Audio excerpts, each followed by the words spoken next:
Good morning everybody, good morning. कैसे हैं आप लोग? Hope everyone is perfectly fine. चलिए हम लोग समाज सुधार आंदोलन के उस हिस्से की ओर चलते हैं जिसमें अब हमें सुधारकों के बारे में पढ़ना है।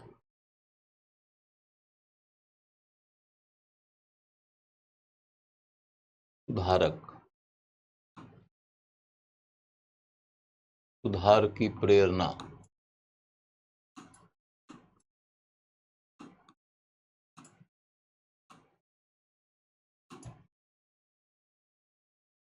एवं प्रभाव। सुधारक, सुधार की प्रेरणा और प्रभाव। तो अब आप ये देखो कि सबसे पहले एक छोटी सी चर्चा आप समझो कि जब हम समाज सुधार आंदोलन की ओर बढ़े और सरकार ने अपनी ओर से कई तरह का सुधार के लिए कानून बनाया, फिर कई सारे समाज सुधारकों ने अपनी ओर से समाज सुधार के लिए डिमांड किया या डिमांड करने के अतिरिक्त समाज को कई तरह के सुधार के लिए तैयार करने के लिए उन्हें शिक्षित करने का प्रयास किया। उनके लिए स्कूल खोले, कॉलेज खोले, उन्हें अपनी किताबों से एजुकेट किया, अपने अखबारों से एजुकेट किया, अपने भाषणों से एजुकेट किया। तो इस पूरे क्रम में एक बड़ा क्वेश्चन ये खड़ा हुआ कि भारत का समाज जब नए सांचे में ढल रहा था, जब वो आधुनिक हो रहा था, तो उन सुधारकों को सुधार की प्रेरणा कहाँ से मिली?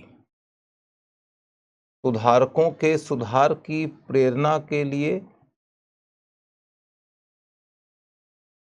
एक आइडिया यह है कि भारत के सुधारकों ने सुधार की प्रेरणा अपने अतीत काल की जीवन पद्धति से लिया। यानी कि उनका ये ख्याल था कि हमारा अतीत काल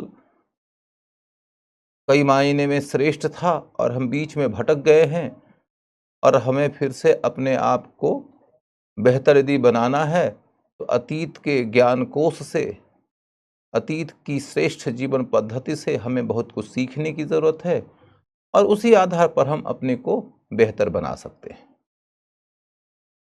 कुछ सुधारक इसी दिशा में काम किए थे।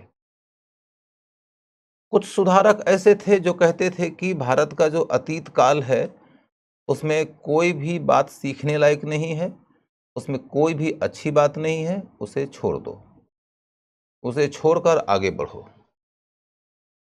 उसे छोड़कर आगे बढ़ो का मतलब तब ये हुआ कि भारत के अतीत से सीखने के बजाय यदि तुम अपने को नए सांचे में ढालना चाहते हो, अपने को आधुनिक बनाना चाहते हो, तो पश्चिम की विचारधारा को, उसकी जीवन पद्धति को आदर्श बनाओ और उसके अनुसार अपने आप को बदलो। तो इसके लिए दो शब्द आता है, एक आता है पूर्वी प्रेरणा माने भारत के अतीत की प्रेरणा, और एक है पश्चिमी प्रेरणा माने यूरोप से जो प्रेरणा आएगी। क्योंकि दुनिया को पूर्व और पश्चिम दो भागों में बांटा जाता है। यूरोप, अमेरिका, कनाडा ये सब आते हैं पश्चिम में और हम लोग जो एशिया वाले हैं, बहुत हद तक अफ्रीका वाले भी हैं, वो सब आते हैं पूरब में। तो समाज सुधार की प्रेरणा पूर्वी थी।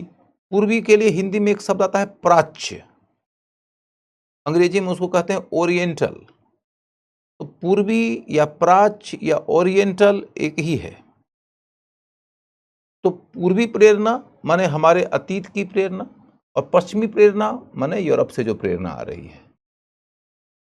तो भारत के आधुनिकीकरण की प्रेरणा कहां से आई? इसके लिए मैंने कहा कि कुछ समाज सुधारक ऐसे थे जो अपने अतीत काल से प्रेरणा ले रहे थे। उनमें सबसे बड़ा नाम आता है दयानंद सरस्वती का। उसके बाद अतीत से प्रेरणा लेने वालों में बड़ा नाम आता है विवेकानंद का। उसके बाद फिर एक दूसरी धारा है जिनका यह कहना है कि अतीत में कुछ ही ऐसी बात नहीं है, कुछ भी ऐसी बात नहीं है जिसको हम सीख सकें। तो यदि हमको आधुनिक बनना है तो पश्चिम की उंगली पकड़ के बढ़ना चाहिए। पश्चिम की उंगली पकड़ के आगे बढ़ने की बात करने वाले विचारकों में एक विचारक हैं हेनरी विवियन डिरेजियो। लेकिन पश्चिम मात्र की उंगली पकड़ के भारत को आधुनिक बनाने का जो विचार था वो ज्यादा लोकप्रिय नहीं हुआ। पूर्व मात्र की उंगली पकड़कर आधुनिक बनाने के जो विचार थे उसको कुछ तो लोकप्रियता मिली। जैसे दयानंद सरस्वती का जो विचार था वो लोकप्रिय हुआ, लेकिन जो कहते थे कि सिर्फ और सिर्फ पश्चिम की उंगली पकड़ के भारत को आधुनिक बनाना है, वो वाला विचार तो बिल्कुल ही लोकप्रिय नहीं हुआ। लेकिन एक धारा बीच की ऐसी है जिनका यह कहना है कि पूरब की भी अच्छी बातों को सीखो, पश्चिम की भी अच्छी बातों को सीखो, दोनों में तालमेल बनाओ और इसी के आधार पर आधुनिक भारत के लिए आधुनिक समाज गढ़ो। तो पूरब से भी सीखना है, पश्चिम से भी सीखना है, ये वाली विचारधारा ज्यादातर विचारकों ने अपनाया और इसकी शुरुआत होती है राजा राम मोहन राय से। उनके बाद देखोगे ईश्वर चंद्र विद्यासागर हों, चाहे केशव चंद्र सेन हों, चाहे बहराम जी मालाबारी हों, चाहे जस्टिस रानडे हों,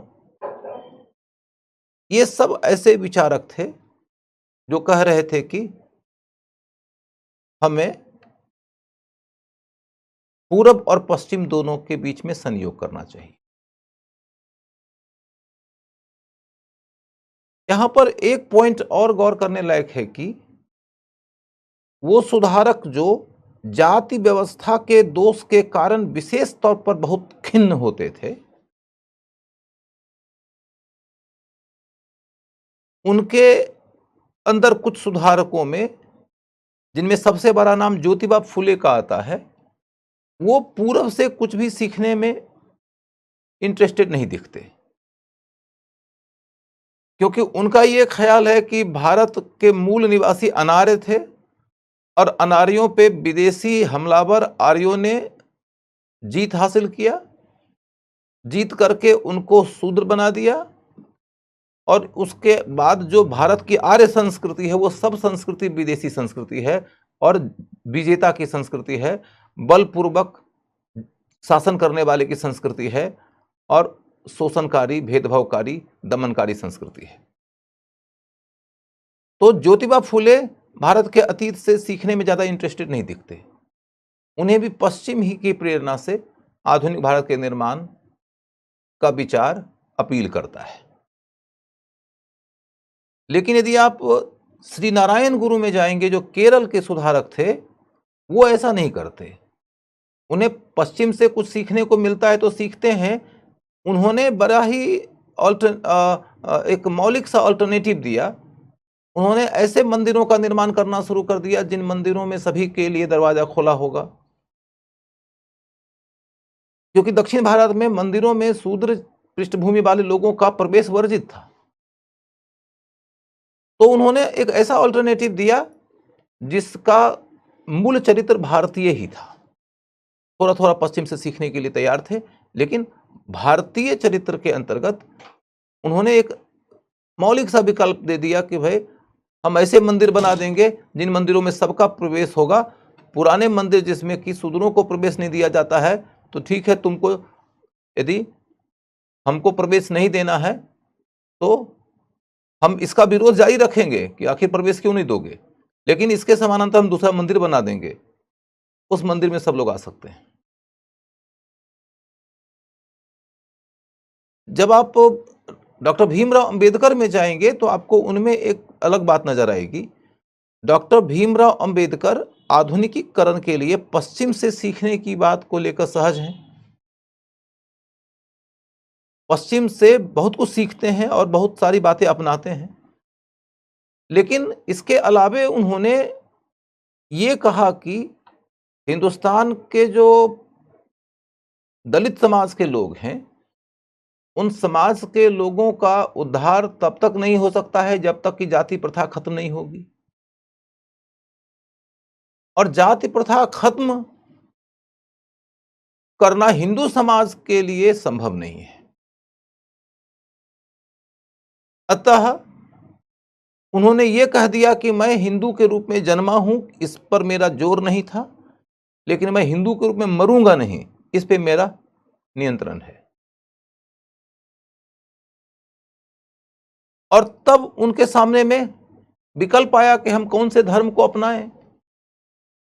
सिख धर्म का भी विकल्प था, इस्लाम का भी विकल्प था, ईसाई का भी विकल्प था, और बुद्धिज्म का विकल्प था। अंततोगत्वा उन्होंने बौद्ध धर्म को अपनाया। क्रिश्चियनिटी और इस्लाम में उनका यकीन इसलिए नहीं है क्योंकि उनका यह कहना है कि मैं किसी एक पैगंबर के द्वारा बताई गई बातों के आधार पर तैयार की गई धार्मिक किताब में आंख मूंद कर यकीन कर ही नहीं सकता, क्योंकि बुद्धिजीवी आदमी थे, बौद्धिक आदमी थे, बुद्धि के आधार पर सही गलत का निर्णय करते थे।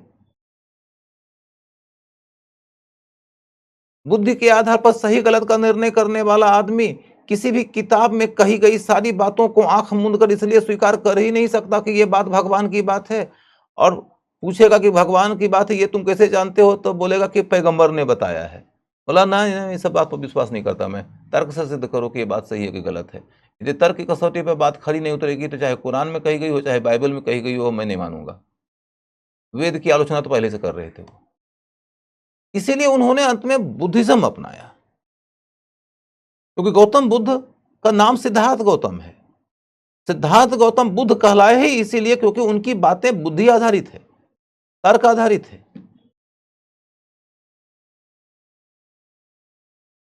तो आपको यह समझ में आ जाए कि मोटे तौर पर हिंदुस्तान के समाज सुधारकों की दो धारा ऐसे नजर आएगी, एक ईस्ट की उंगली पकड़ती है, एक वेस्ट की उंगली पकड़ती है। दोनों का अपना अपना एक्सट्रीम है। ईस्ट वाले वेस्ट से सीखते नहीं, वेस्ट वाले ईस्ट को सीखने लायक मानते नहीं। लेकिन ज्यादातर सुधारक जो थे वो ईस्ट और वेस्ट दोनों के संयोग की बात करते थे, दोनों से कुछ कुछ सीखने की बात करते थे। उसके अंतर्गत भी एक बात आ जाती है कि कोई सुधारक ऐसा होगा जिसमें ईस्ट ज्यादा होगा, वेस्ट कम। जैसे विवेकानंद हैं, विवेकानंद ज्यादातर बातें ईस्ट से लेते हैं, लेकिन वेस्ट से भी सीखने के लिए तैयार लगते हैं। दूसरी तरफ राजा राम मोहन राय, वो ऐसे सुधारक हैं जिनमें वेस्ट की बातें ज्यादा हैं, वेस्ट का डोमिनेंस है राजा राम मोहन राय के ऊपर, लेकिन ईस्ट से भी उन्होंने कई सारी बातों को अपनाया है। यहां तक कि दयानंद सरस्वती जी के जो अनुयायी हैं लाला लाजपत राय, उन्होंने भी आगे चलकर यह कह दिया कि दयानंद जी जो रास्ता बताए हैं उस रास्ते में एक सुधार की जरूरत है, और सुधार की जरूरत के नाम पर क्या सुधार किया गया। दयानंद जी आधुनिक भारत के निर्माण के लिए सिर्फ और सिर्फ अतीत काल की शिक्षा को उपयोगी मानते थे, और अतीत काल की शिक्षा में भी सिर्फ वेद की शिक्षा को उपयोगी मानते थे। कहते थे कि वेद के रास्ते पर चलो, वेद की ओर चलो, उनका नारा था। और उन्होंने अपने अनुयायियों को यह कहा कि लोगों को यदि तुम सुधारना चाहते हो तो उनको एजुकेट करो, और एजुकेशन यदि देना है तो फिर क्या कोर्स होगा, पाठ्यक्रम क्या होगा। तो इसके लिए स्वाभाविक रूप से वैदिक शिक्षा प्रणाली को ही अपनाएंगे। इसी प्रश्न पर आगे चलकर दयानंद सरस्वती की संस्था का नाम था आर्य समाज। तो आर्य समाजी लोग दो भागों में बंट गए कि हमें आने वाली पीढ़ियों को यदि एजुकेट करना है तो क्या पाठ्यक्रम देना चाहिए। एक ग्रुप का कहना है सिर्फ वैदिक शिक्षा देंगे, और दूसरे ग्रुप का कहना है कि नहीं, सिर्फ और सिर्फ वैदिक शिक्षा देकर हम उन लोगों को सच्चे अर्थों में आधुनिक नहीं बना सकते। क्योंकि पिछली सदियों में पश्चिम ने पुनर्जागरण और प्रबोधन आदि के रास्ते जो बौद्धिक विचार विकसित किया है, जो सामाजिक विचार विकसित किया है, जो राजनीतिक विचार विकसित किया है, जो आर्थिक विचार विकसित किया है, जिसके आधार पर वहां राष्ट्रवाद आया है, जिसके आधार पर वहां लोकतंत्र आया है, जिसके आधार पर वहां औद्योगिक क्रांति आई है, जिसके आधार पर वो दुनिया में सबसे अगली पंक्ति में खड़े हो गए हैं, हम उस शिक्षा से वंचित रखकर अपने समाज के लोगों को और आने वाली पीढ़ियों को सच्चे अर्थों में आधुनिक नहीं बना सकते। और फिर उन्होंने ये तर्क दिया कि हमारे वेद में ही लिखा हुआ है, हमारे वेद में ही लिखा हुआ है और वेद से ही हम प्रेरणा ग्रहण करते हैं। दयानंद सरस्वती कहते थे ना कि वेद की ओर चलो, तो फिर लाला लाजपत राय ने कहा कि हम वेद की ही एक शिक्षा का सहारा लेकर पश्चिम से काम की बातें सीखने का द्वार खोल सकते हैं। वेद में कहा गया है कि let the noble truth come from every corner, कि ज्ञान की जो सच्ची और अच्छी बातें हैं उसे सभी दिशाओं से आने दो। वेद की शिक्षा का ही हवाला देकर उन्होंने कहा कि हमें पश्चिम की बातों को भी सीखना चाहिए, और यहीं से उन्होंने एक नए किस्म के स्कूल की शुरुआत किया, जिसको कहते हैं दयानंद एंग्लो वैदिक स्कूल और कॉलेज। दयानंद जी के अनुयायियों के द्वारा स्थापित स्कूल या कॉलेज, जहां एंग्लो शिक्षा भी दी जाएगी, एंग्लो माने अंग्रेजी शिक्षा दी जाएगी, माने पश्चिम वाली शिक्षा दी जाएगी, और वैदिक शिक्षा भी दी जाएगी।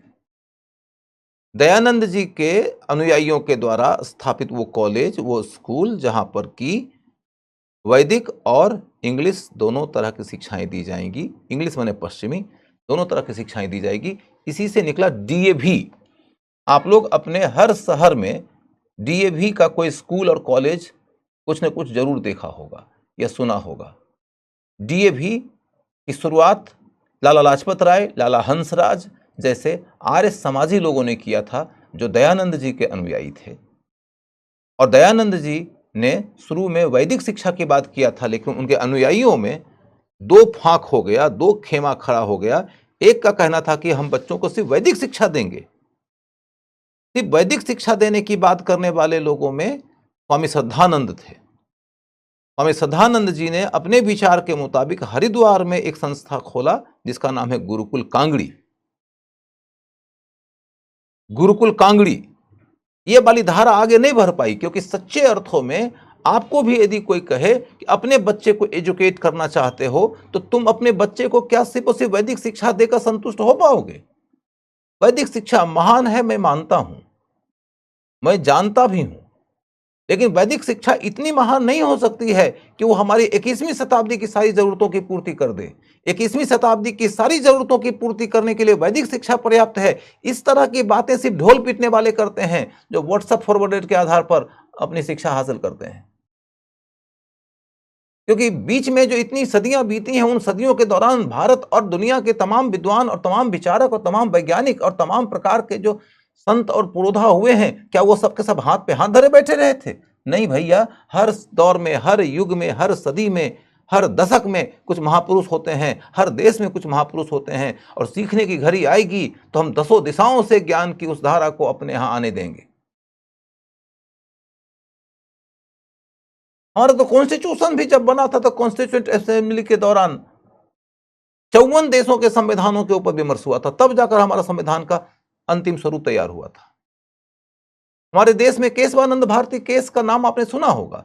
केशवानंद भारती केस में अंतिम रूप से सुप्रीम कोर्ट के अंतर्गत 73 संविधानों के ऊपर चर्चा हुई। 73 संविधान दुनिया भर के, उनके ऊपर डिस्कशन हुआ है, तब जाकर फाइनल हुआ है केशवानंद भारती केस का वो निर्णय, जिसके तहत ये बात कही गई कि भारतीय संविधान की कुछ बुनियादी आत्मा है, उसका कुछ बुनियादी सिद्धांत है, उसमें संशोधन नहीं किया जा सकता।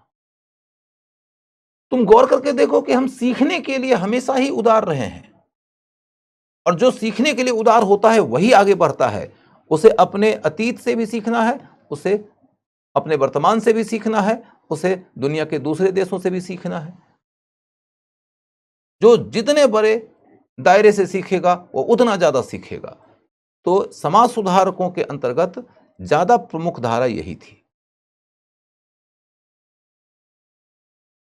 यहां तक कि जो सिर्फ और सिर्फ पूर्वी शिक्षा से आधुनिक भारत की बात करते थे, उनके अनुयायी भी आगे चलकर पूर्वी और पश्चिमी शिक्षा के संयोग की बात करने लगे, और उनके अनुयायियों में वही अनुयायी आगे बढ़े और लोकप्रिय हुए जिन्होंने पूर्व पश्चिम दोनों के संयोग की बात किया था, जैसे कि लाला लाजपत राय। और जो पिछड़ गए वो स्वामी श्रद्धानंद है। डीए भी आगे बढ़ गया और गुरुकुल कांगड़ी पिछड़ गया। तो इस धारा को आपने समझ लिया हो तो अब आगे बात करेंगे।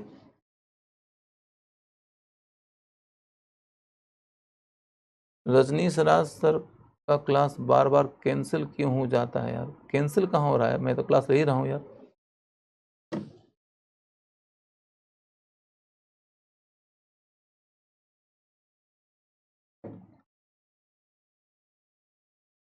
नए युग के बुद्ध के रूप में हम आएंगे। जय हो, जय हो, जय हो।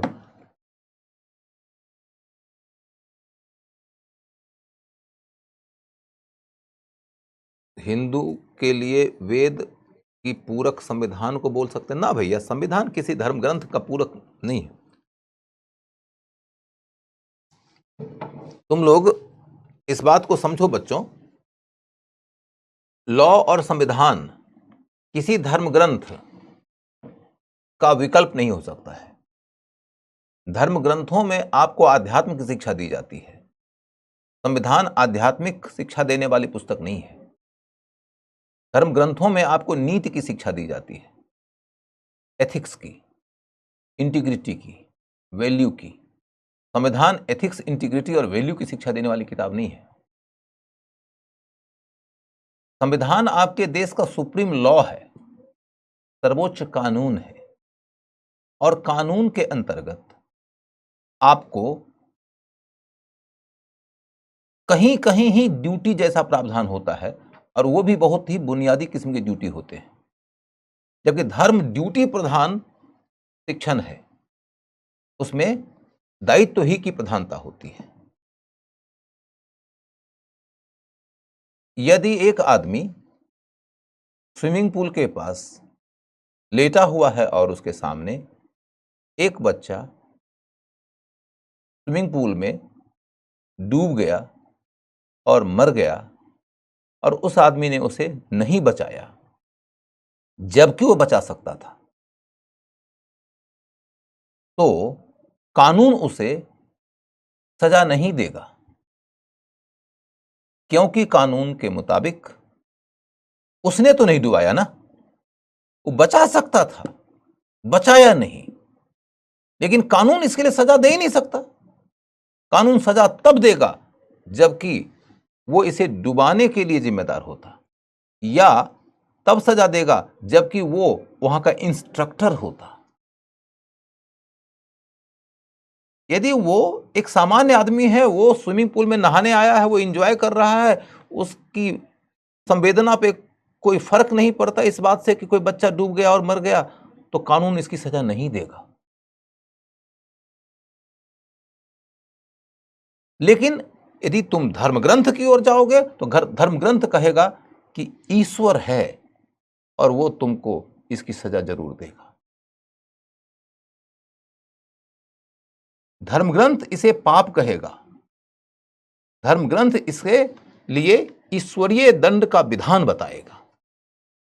यह अंतर होता है कानून और धर्म की किताब में।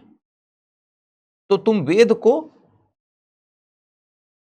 संविधान से, संविधान को वेद से रिप्लेस ना करो। दोनों का अपना अपना जगह है। चाहे वेद हो, चाहे कुरान हो, चाहे बाइबल हो, चाहे जिंदा विस्ता हो, चाहे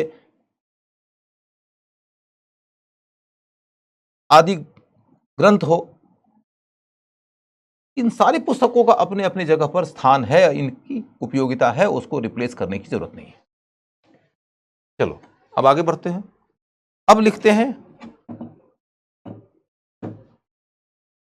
समाज सुधार आंदोलन।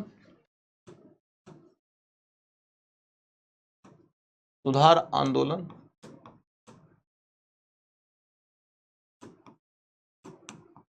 को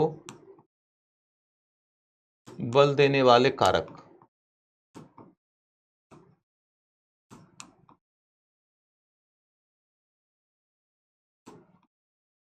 सुधार आंदोलन को बल देने वाले कारक। सुधार आंदोलन को बल देने वाले कारक में एक है पश्चिमी शिक्षा। पश्चिमी शिक्षा,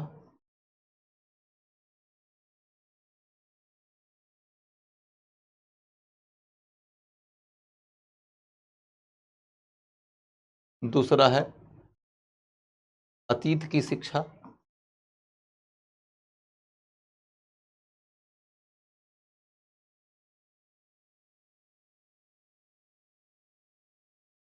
तीसरा है प्रेस,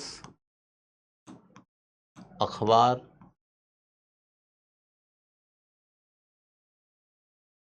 और साहित्य।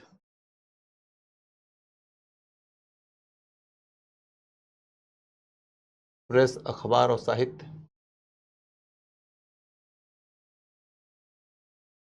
उसके बाद चौथा पॉइंट है नए नगरों का उभार। नए नगरों का उभार, नए नगरों का उभार,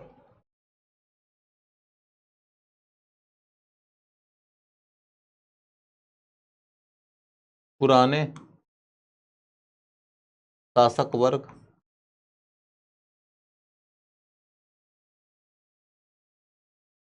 के स्थान पर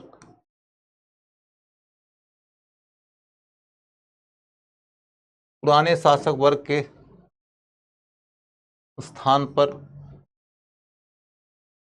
नए शासक वर्ग का उभार।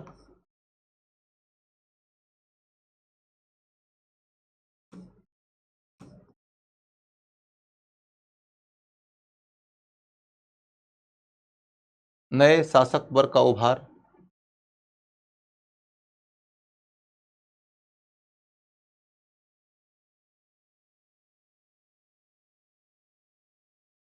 कृषि के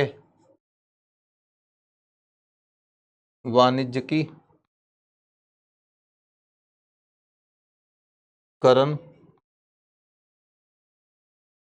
से, कृषि के वाणिज्यिकीकरण से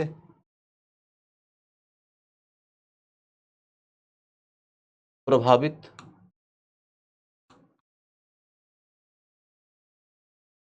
लोगों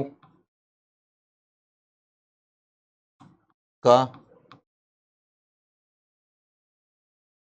सुधार।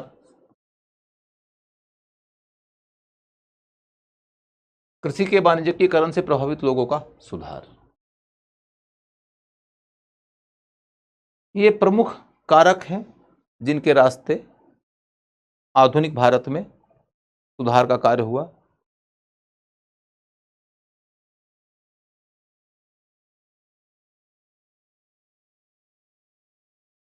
अब एक छोटा पॉइंट और जोड़ते हैं। 20वीं सदी में 20वीं सदी में 20वीं सदी में इंडियन नेशनल मूवमेंट का योगदान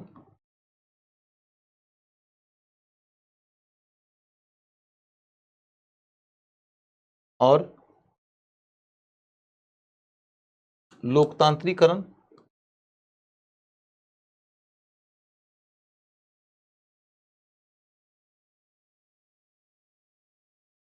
एवं संविधान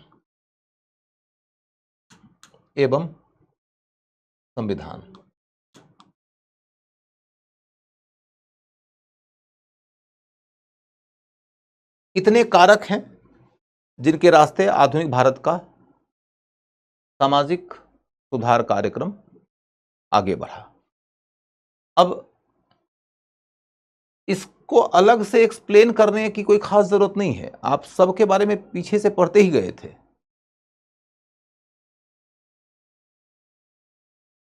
ये देखो कि पश्चिम की शिक्षा यदि आएगी तो भारत को कैसे आधुनिक बनाएगी।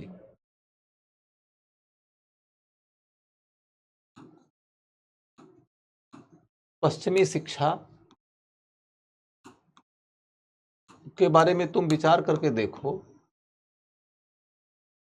भारत में पश्चिमी शिक्षा के पहले ब्रिटिश शासन के दौरान लॉर्ड ने वॉरेन हेस्टिंग्स के काल में सुधार की शुरुआत हुई थी। भारत में पश्चिमी शिक्षा का आगमन तो बाद में हुआ। वॉरेन हेस्टिंग्स के काल में आपने पढ़ लिया है ऑलरेडी कि शिक्षा के क्षेत्र में सुधार का कार्य करते हुए प्राच्यवादी शिक्षा को बल दिया गया, माने पूर्वी शिक्षा को बल दिया गया। इसी के तहत कलकत्ता मदरसा की स्थापना हुई थी। इसी के तहत एशियाटिक सोसाइटी ऑफ बंगाल का गठन हुआ था। आगे चलकर जोनाथन डंकन ने इसी के तहत बनारस में संस्कृत कॉलेज की स्थापना किया था। और इसमें सबसे ज्यादा काम जिस ऑर्गेनाइजेशन ने किया हुआ है एशियाटिक सोसाइटी ऑफ बंगाल। और एशियाटिक सोसाइटी ऑफ बंगाल ने जो काम किया उसमें कई सारी किताबों का ट्रांसलेशन महत्वपूर्ण है, जैसे कि वेद का, जैसे कि गीता का, जैसे कि अभिज्ञान शाकुंतलम का। फिर धीरे धीरे और भी तरह का रिसर्च काम होता गया और इसके रास्ते प्राचीन काल और मध्यकाल की भारतीय संस्कृति के बारे में बहुत गहरा ज्ञान लोगों को उपलब्ध हुआ।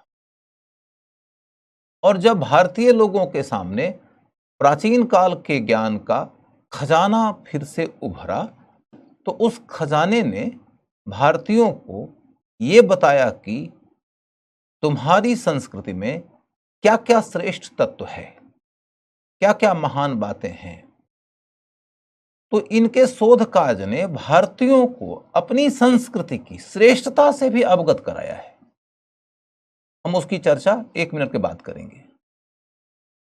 और दूसरी बात है कि भारतीय संस्कृति के बारे में अंग्रेजों को जब पता हुआ तो उसी से उनको यह पता चला कि भारतीयों का नियम कानून क्या है और उसी नियम कानून के मुताबिक उन्होंने शासन करना शुरू कर दिया। अंग्रेजों की तो मूल मंशा यही थी कि भारतीयों का नियम कानून हमें जानना चाहिए, इसलिए मुसलमानों की संस्कृति को भी पढ़ो और हिंदुओं की संस्कृति को भी पढ़ो और दोनों के नियम कानून को जानो और दोनों पे रूल करो। लेकिन जब हम विलियम बेंटिक के काल में आते हैं तो हम देखते हैं कि एक नई सोच आ गई। नई सोच ये आ गई कि हमें अब हिंदुओं और मुसलमानों की संस्कृति के आधार पर, उनके कानून के आधार पर इंडिया को रूल नहीं करना है। हमें इंडिया को रूल करने के लिए जहां तक हो सके पश्चिमी संस्कृति को अपनाना चाहिए, पश्चिमी नियम विधान को अपनाना चाहिए। और इसीलिए वहां से पश्चिमी शिक्षा की शुरुआत हो गई। और जब पश्चिमी शिक्षा की शुरुआत हुई तो पूर्वी शिक्षा के ऊपर सरकार का जो ध्यान था वो पीछे छूट गया। अब तुम गौर करके देखो कि हम पश्चिमी शिक्षा की बात करते हैं तो आपको याद होगा कि 1813 के एक्ट में क्या बात कही गई थी। 1813 के एक्ट में एक बात कही गई थी कि भारतीयों की शिक्षा के लिए ईस्ट इंडिया कंपनी की सरकार प्रति वर्ष 1 लाख रुपया खर्च करेगी। एक सेकंड,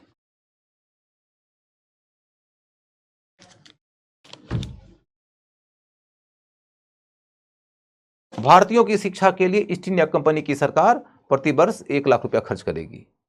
फिर मैंने बताया था कि अगले 10 वर्षों तक 1 भी रुपया खर्च नहीं हो पाया भारतीयों की शिक्षा के ऊपर, क्योंकि कंपनी के अधिकारियों के बीच में इस बात का स्पष्टीकरण नहीं था कि शिक्षा का विषय क्या होगा और शिक्षा का मीडियम क्या होगा। कोई कहते थे पश्चिमी विषय, कोई कहते थे पूर्वी विषय, कोई कहते थे देसी भाषा, कोई कहते थे इंग्लिश मीडियम। इसलिए शिक्षा के ऊपर पैसा खर्च हुआ ही नहीं। उसके बाद फिर 1823 ईस्वी में इस समस्या के समाधान के लिए सार्वजनिक शिक्षा समिति का गठन हुआ। यह भी मैंने पढ़ा दिया है आपको। 1823 ईस्वी में सार्वजनिक शिक्षा समिति का गठन हुआ, पब्लिक इंस्ट्रक्शन कमेटी का गठन हुआ। उस कमिटी के अंदर क्या उस कमिटी को क्या जिम्मेदारी दी गई? सार्वजनिक शिक्षा समिति को क्या जिम्मेदारी दी गई? सार्वजनिक शिक्षा समिति को यह जिम्मेदारी दी गई कि आप बताइए कि आखिर क्या शिक्षा दी जाए, पश्चिमी कि पूर्वी, पश्चिमी या कि पूर्वी? तो पश्चिमी शिक्षा दी जाए कि पूर्वी शिक्षा दी जाए, इस विषय के ऊपर निर्धारण किया जाना था समिति के सदस्यों के द्वारा। लेकिन समिति जब भी बनेगी तो उसमें कई सारे सदस्य होंगे। कुछ सदस्य कहते थे पूर्वी शिक्षा दो, कुछ कहते थे पश्चिमी शिक्षा दो। नतीजा क्या हुआ कि सार्वजनिक शिक्षा समिति में भी विवाद हो गया और मामला अधर में चला गया और शिक्षा के ऊपर कंपनी का जो साल भर में 1 लाख रुपया खर्च करने का विचार था वो टंगा ही रह गया, वो लागू हुआ ही नहीं। जब लॉर्ड विलियम बेंटिक आया गवर्नर जनरल बन के, तो उसने इसी सार्वजनिक शिक्षा समिति का चेयरमैन नियुक्त कर दिया लॉर्ड मैकाले को। लॉर्ड मैकाले जो कि पश्चिमी शिक्षा का एक विचारक था, जो यह समझता था कि पश्चिमी शिक्षा के रास्ते ही भारत में आगे का सुधार कार्यक्रम होगा, उसी को सार्वजनिक शिक्षा समिति का चेयरमैन नियुक्त कर दिया लॉर्ड विलियम बेंटिक ने। और जब लॉर्ड विलियम बेंटिक ने पूछा मैकाले को कि आप बताइए कि हम शिक्षा के तहत कौन से विषय को लेकर आगे बढ़ें और कौन सी भाषा को लेकर, तो फिर मैकाले का रिपोर्ट ये आया, उसकी अनुशंसा ये आई, उसका सुझाव ये आया कि भारत में सरकार को चाहिए कि वो अपने बजट का पूरा पैसा सिर्फ और सिर्फ पश्चिमी शिक्षा के ऊपर खर्च करे और पश्चिमी शिक्षा अंग्रेजी भाषा में दी जाए, क्योंकि पश्चिमी शिक्षा को यदि हम देसी भाषा में देने लगेंगे तो दिक्कतें आएंगी। देसी भाषा के पास पश्चिमी शिक्षा के विषयों की अभिव्यक्ति के लिए पर्याप्त यथोचित शब्दकोश ही नहीं है। हम जो विषय पढ़ाना चाहते हैं वो विषय भारत में विकसित ही नहीं हुआ, तो चूंकि वो विषय भारत में विकसित नहीं हुआ है तो उस विषय के शब्दों को भारतीय भाषाओं में अभिव्यक्त ही नहीं किया जा सकता, क्योंकि जैसे जैसे शिक्षा का विकास होता है वैसे वैसे शिक्षा की अभिव्यक्ति के लिए समाज शब्दों का भी विकास करता है, शब्द भी गढ़े जाते हैं। तो जो शिक्षा पश्चिम में जन्मी है उस शिक्षा के लिए अभिव्यक्ति का शब्दकोश भी पश्चिमी ही हो सकता है, अतः अंग्रेजी भाषा में शिक्षा दी जाए। और जब प्रश्न ये उठा कि अंग्रेजी भाषा में क्या हम सभी लोगों को सिखा सकते हैं,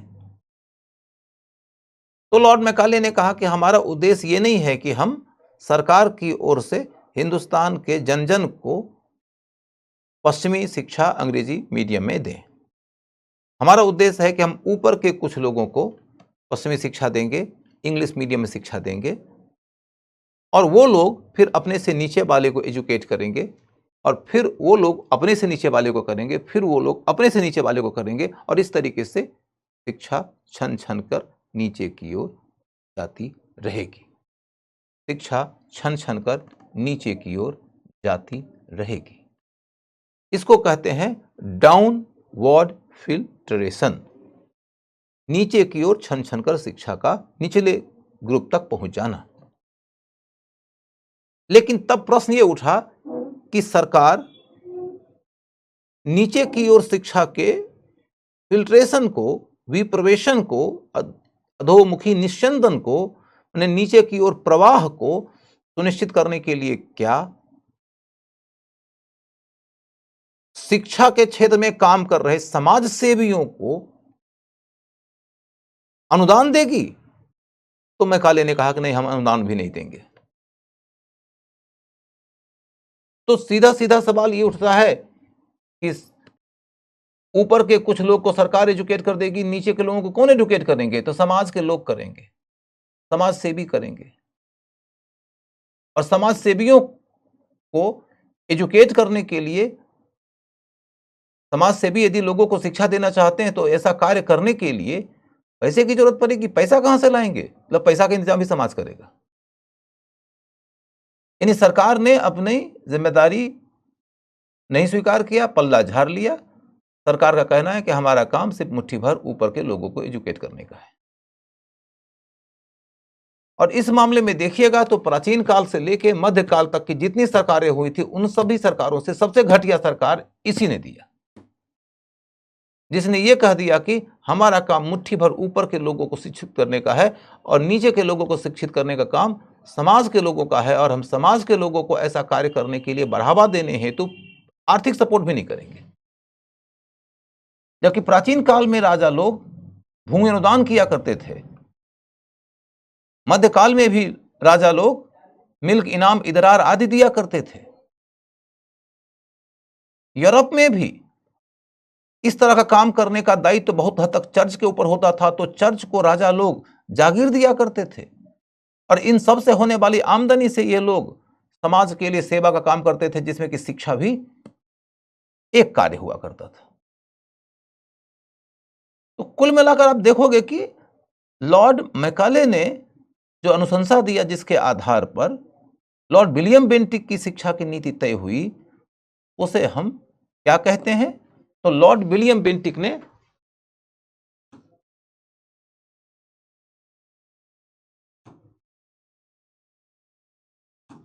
(1813) का तो एक्ट आपने पढ़ ही लिया है, और 1823 में क्या आया था? सार्वजनिक शिक्षा समिति।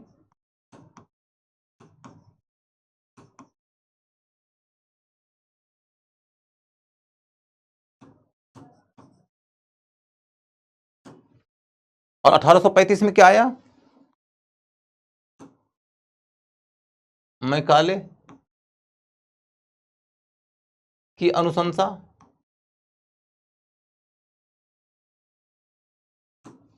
मैकाले की अनुशंसा में क्या बात कही गई?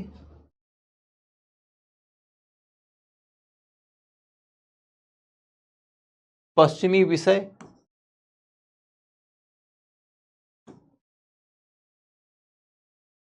अंग्रेजी भाषा,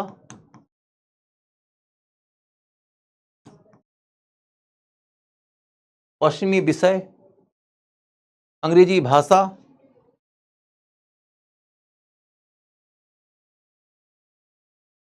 और क्या है?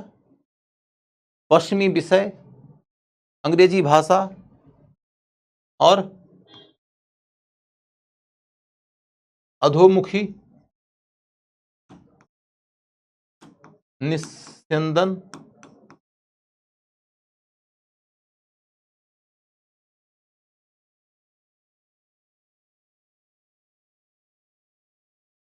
अनुदान का प्रावधान नहीं।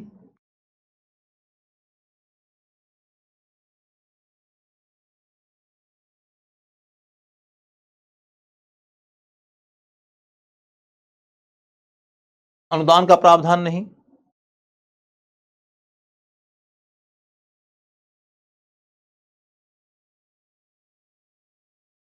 इसके बाद फिर क्या हुआ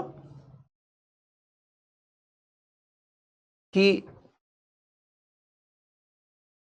1854 में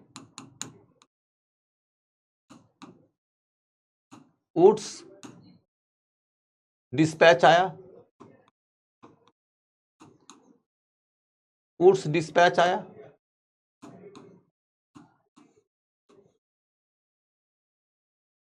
1854 में वुड्स डिस्पैच आया। इसमें अधोमुखी निस्यंदन की नीति का त्याग हो गया।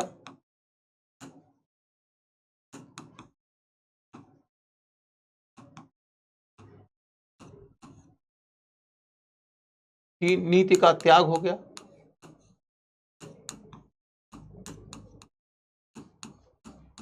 अधोमुखी निस्यंदन की नीति का त्याग हो गया।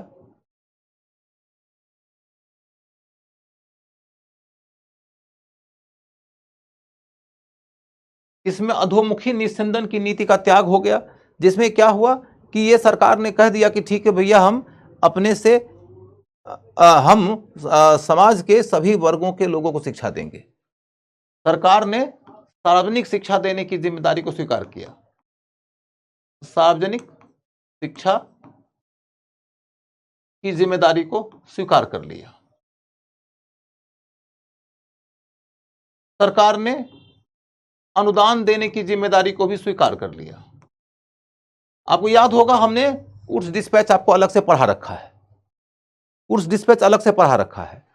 अब मैं आपको उर्स डिस्पैच के बारे में डिटेल में नहीं पढ़ाऊंगा, आपके सामने सिर्फ और सिर्फ ये चर्चा करना था कि लॉर्ड विलियम बेंटिक के काल में लॉर्ड मैकाले की अनुशंसा के आधार पर आधुनिक शिक्षा की शुरुआत हुई, जिसको हम पश्चिमी शिक्षा का भी नाम दे सकते हैं, और वही शिक्षा प्रणाली ब्रिटिश शासन के काल तक बनी रही। ब्रिटिश शासन के काल तक जो शिक्षा प्रणाली बनी रही वो कौन सी शिक्षा प्रणाली थी? तो पश्चिमी शिक्षा प्रणाली। अब प्रश्न ये उठता है कि पश्चिमी शिक्षा प्रणाली ने भारत के अंदर सुधार के तहत क्या योगदान किया? पश्चिमी शिक्षा एवं सुधार।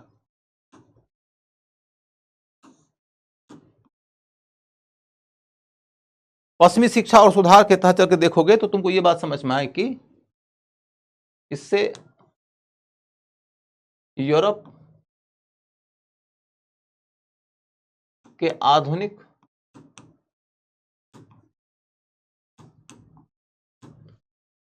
विचारों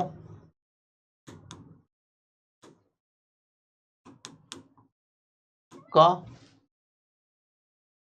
आगमन हुआ। यूरोप के जो आधुनिक विचार थे, जिस विचार के रास्ते भारत के अंदर, जिस विचार के रास्ते यूरोप आधुनिक बना था, जिसके रास्ते यूरोप में तमाम प्रकार के गुण और शक्ति विकसित हुए, वो सारे विचार भारत आने लगे पश्चिमी शिक्षा के रास्ते, क्योंकि लोगों को अंग्रेजी का ज्ञान हुआ तो उस लिटरेचर तक लोगों की पहुंच हो गई। दूसरी बात है कि उनके कोर्स में भी उनमें से बहुत सारे विचारकों को पढ़ाया जाने लगा। तो इसके तहत देखोगे कि भारत में तर्क बुद्धिवाद,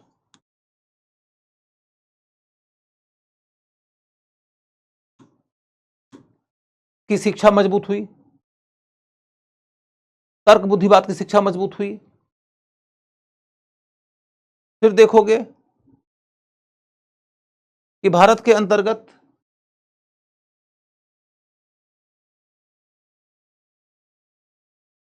स्वतंत्रता,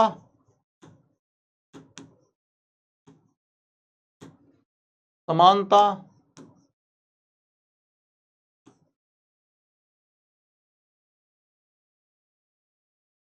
राष्ट्रवाद,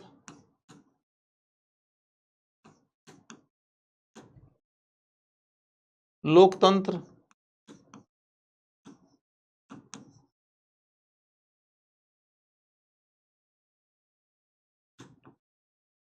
नवीन वैज्ञानिक शिक्षा,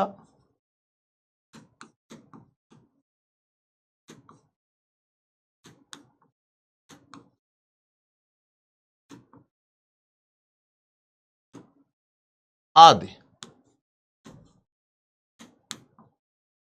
का संचार हुआ।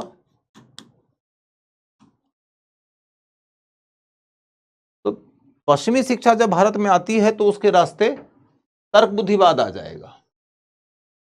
तर्क बुद्धिवाद यदि आपको बचपन से ही सिखाया जाएगा तो आपको हर बात के ऊपर प्रश्न पूछने की शिक्षा मिलेगी, और जब हर बात पे प्रश्न पूछने की शिक्षा मिलेगी तो तुम अपने घर के बड़े बूढ़ों से पूछ दोगे कि ऐसा है कि बाबूजी एक बात बताओ कि आपने अभी हमारे घर के बगल से गुजरने वाले हरखू को क्यों गाली दिया? बाबूजी कहेंगे अरे वो तो अछूत है, इसलिए गाली दिया। तो आप कहिएगा कि वो अछूत कैसे हो गया। तो बाबूजी क्या कह सकते हैं, उसका बाप भी अछूत था, उसका बाप भी अछूत था, क्योंकि आपके बाबूजी के पास में उसके अछूत होने का कोई ठोस कारण तो है नहीं, क्योंकि आदमी तो अछूत बनाया गया है, होता तो है नहीं। और आप हर सवाल को तार्किक तरीके से पूछिएगा और बाबूजी अंत में आपको दो झापड़ मारेंगे, क्योंकि आपके बाबूजी के पास में दो झापड़ मारने से, आपके बाबूजी के पास में आपको दो झापड़ मारने के सिवा उनके पास कोई जवाब ही नहीं है। वो सिर्फ और सिर्फ अपने मन की मूढ़ता को अपने क्रोध के आवरण में ढक देंगे। लेकिन आपका प्रश्न पूछने का जो ये स्टेट ऑफ माइंड है वो बना ही रहेगा। आपको अंततोगत्वा ये बात समझ में आ जाएगी कि आपके बाबूजी सिर्फ और सिर्फ मूर्खता बस किसी को अछूत बोल रहे हैं, और यहीं से समाज सुधार की शुरुआत हो जाती है।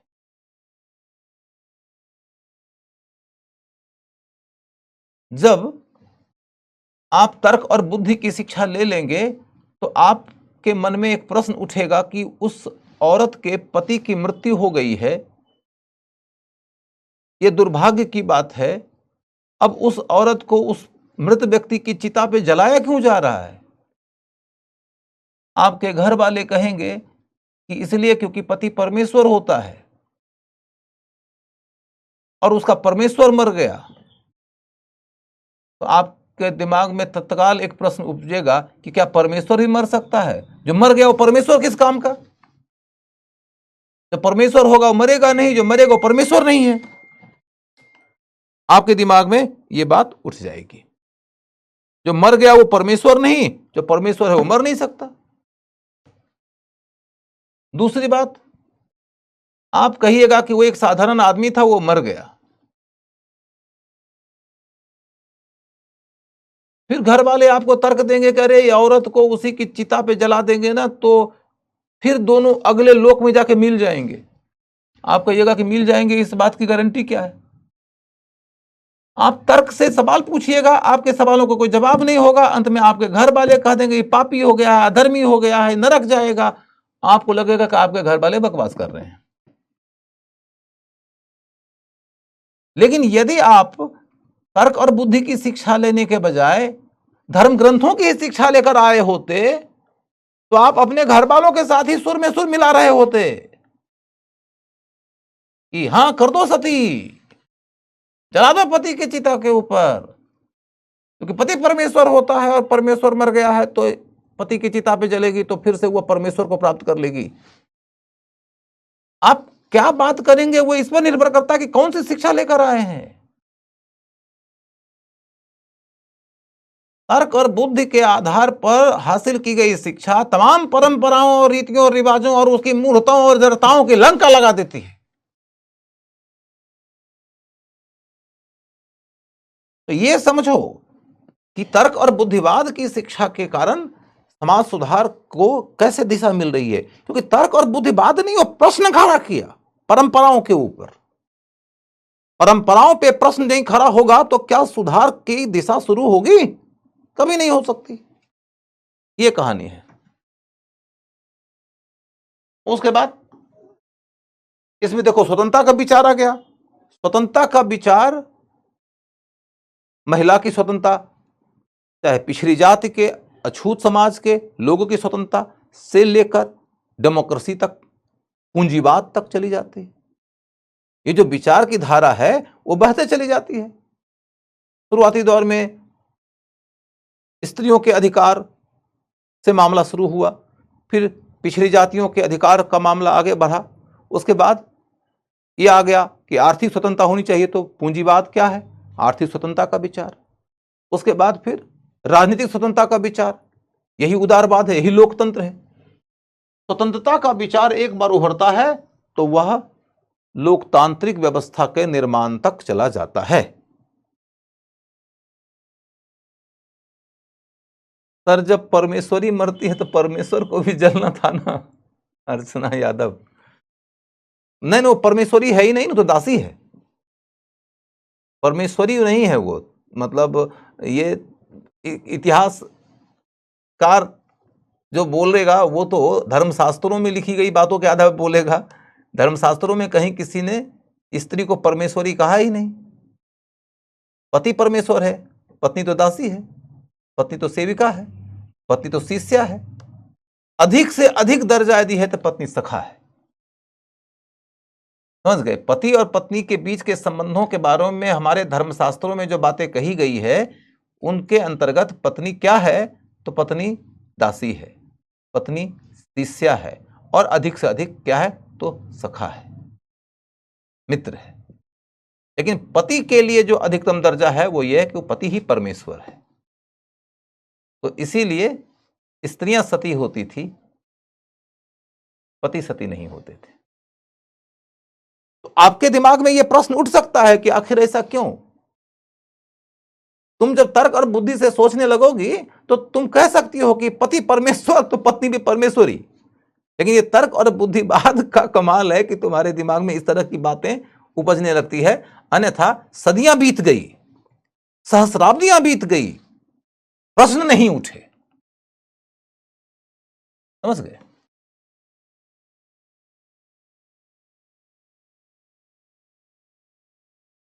स्वतंत्रता के बाद में समानता की बात, ऑलरेडी मैं समानता की बातें बता चुका हूं, कोई दिक्कत नहीं है। राष्ट्रवाद, लोकतंत्र, इन सबों के विकास में पश्चिमी शिक्षा की भूमिका महत्वपूर्ण है। और इस तरीके से हम कह सकते हैं कि पश्चिमी शिक्षा भारत के लिए एक वरदान सिद्ध हुई है। तब कहते हैं किंतु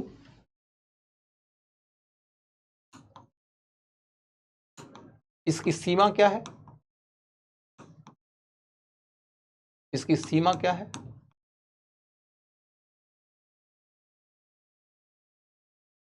इसकी सीमा क्या है?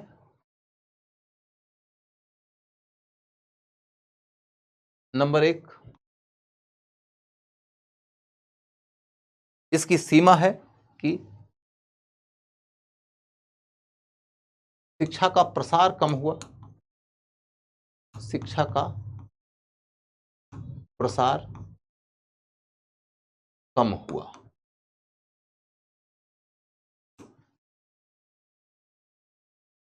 उसके बाद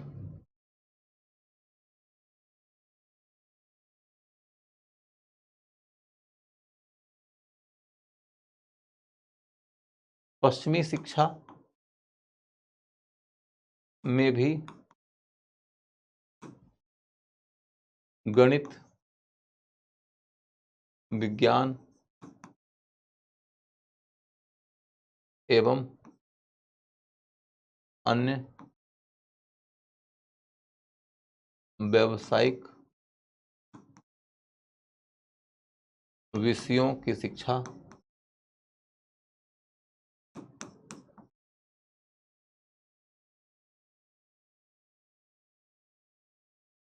कम हुई।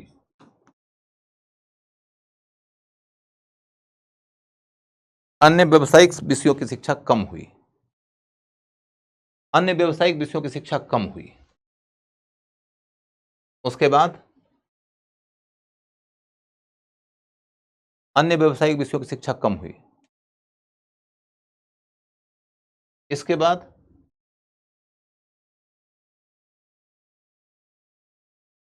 पूर्वी शिक्षा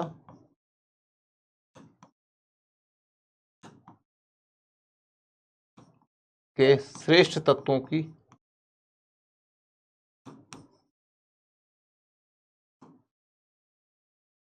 अवहेलना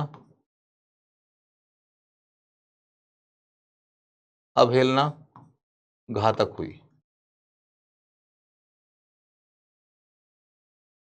घातक हुई।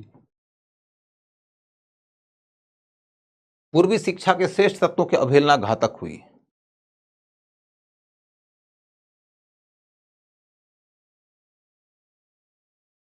फिर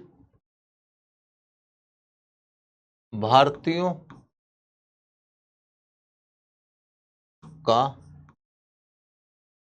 मनोबल कमजोर पड़ा। मनोबल कमजोर पड़ा।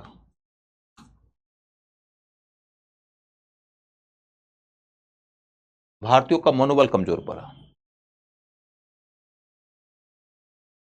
इसको बाद में समझाता हूं, आगे लिखना। कारण मतलब ऐसा क्यों हुआ? कारण क्योंकि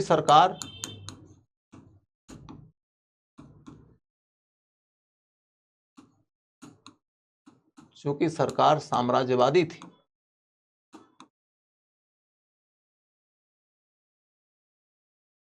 क्योंकि सरकार साम्राज्यवादी थी, इसलिए क्योंकि सरकार साम्राज्यवादी थी इसलिए क्योंकि सरकार साम्राज्यवादी थी इसलिए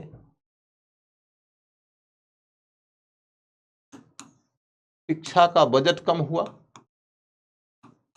शिक्षा का बजट कम हुआ।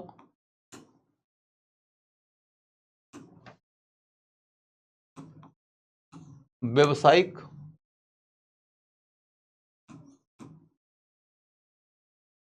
एवं वैज्ञानिक शिक्षा की उपेक्षा हुई।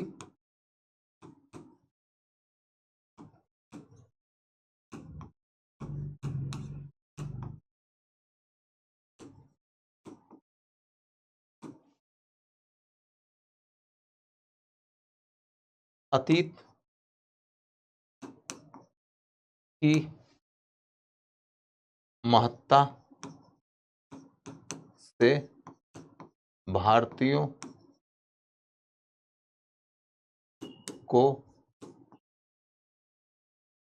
अपरिचित रखना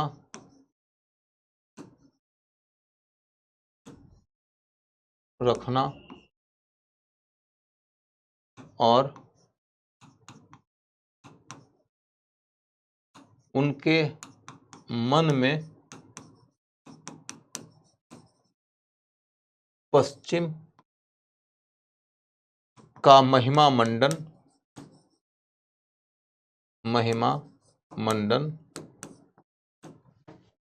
साम्राज्य के लिए जरूरी था। साम्राज्य के लिए जरूरी था।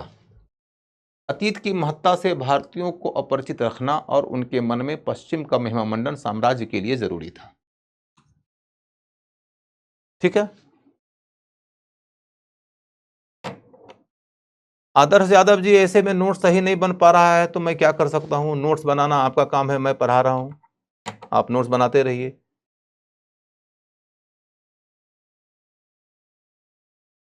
नोट्स बन रहा है और बनता रहेगा, ऐसे ही बनेगा।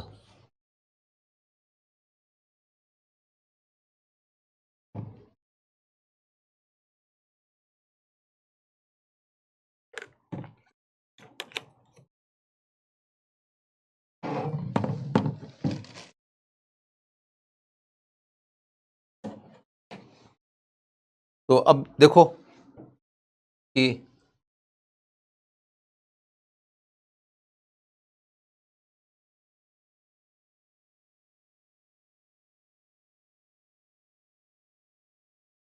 हम लोगों ने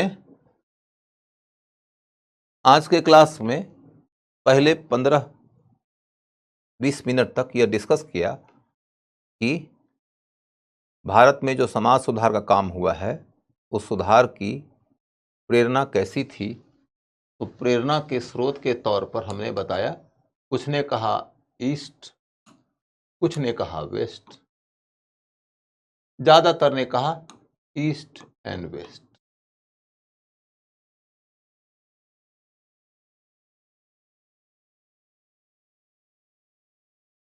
कुछ ने कहा ईस्ट से प्रेरणा मिलेगी, कुछ ने कहा वेस्ट से प्रेरणा मिलेगी तो आधुनिक भारत बनेगा। ईस्ट की बात करने वालों में दयानंद जी थे,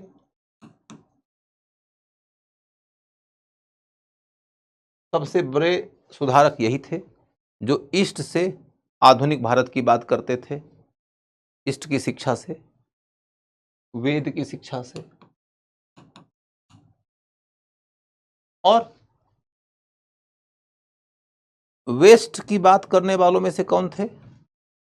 हेनरी विवियन डेरेजियो।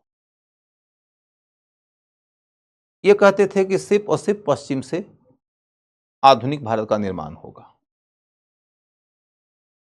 लेकिन ज्यादातर सुधारक ऐसे थे जो कहते थे ईस्ट और वेस्ट दोनों को मिलाने से आधुनिक भारत का निर्माण होगा। इसकी शुरुआत राजा राम मोहन रॉय से हुई थी।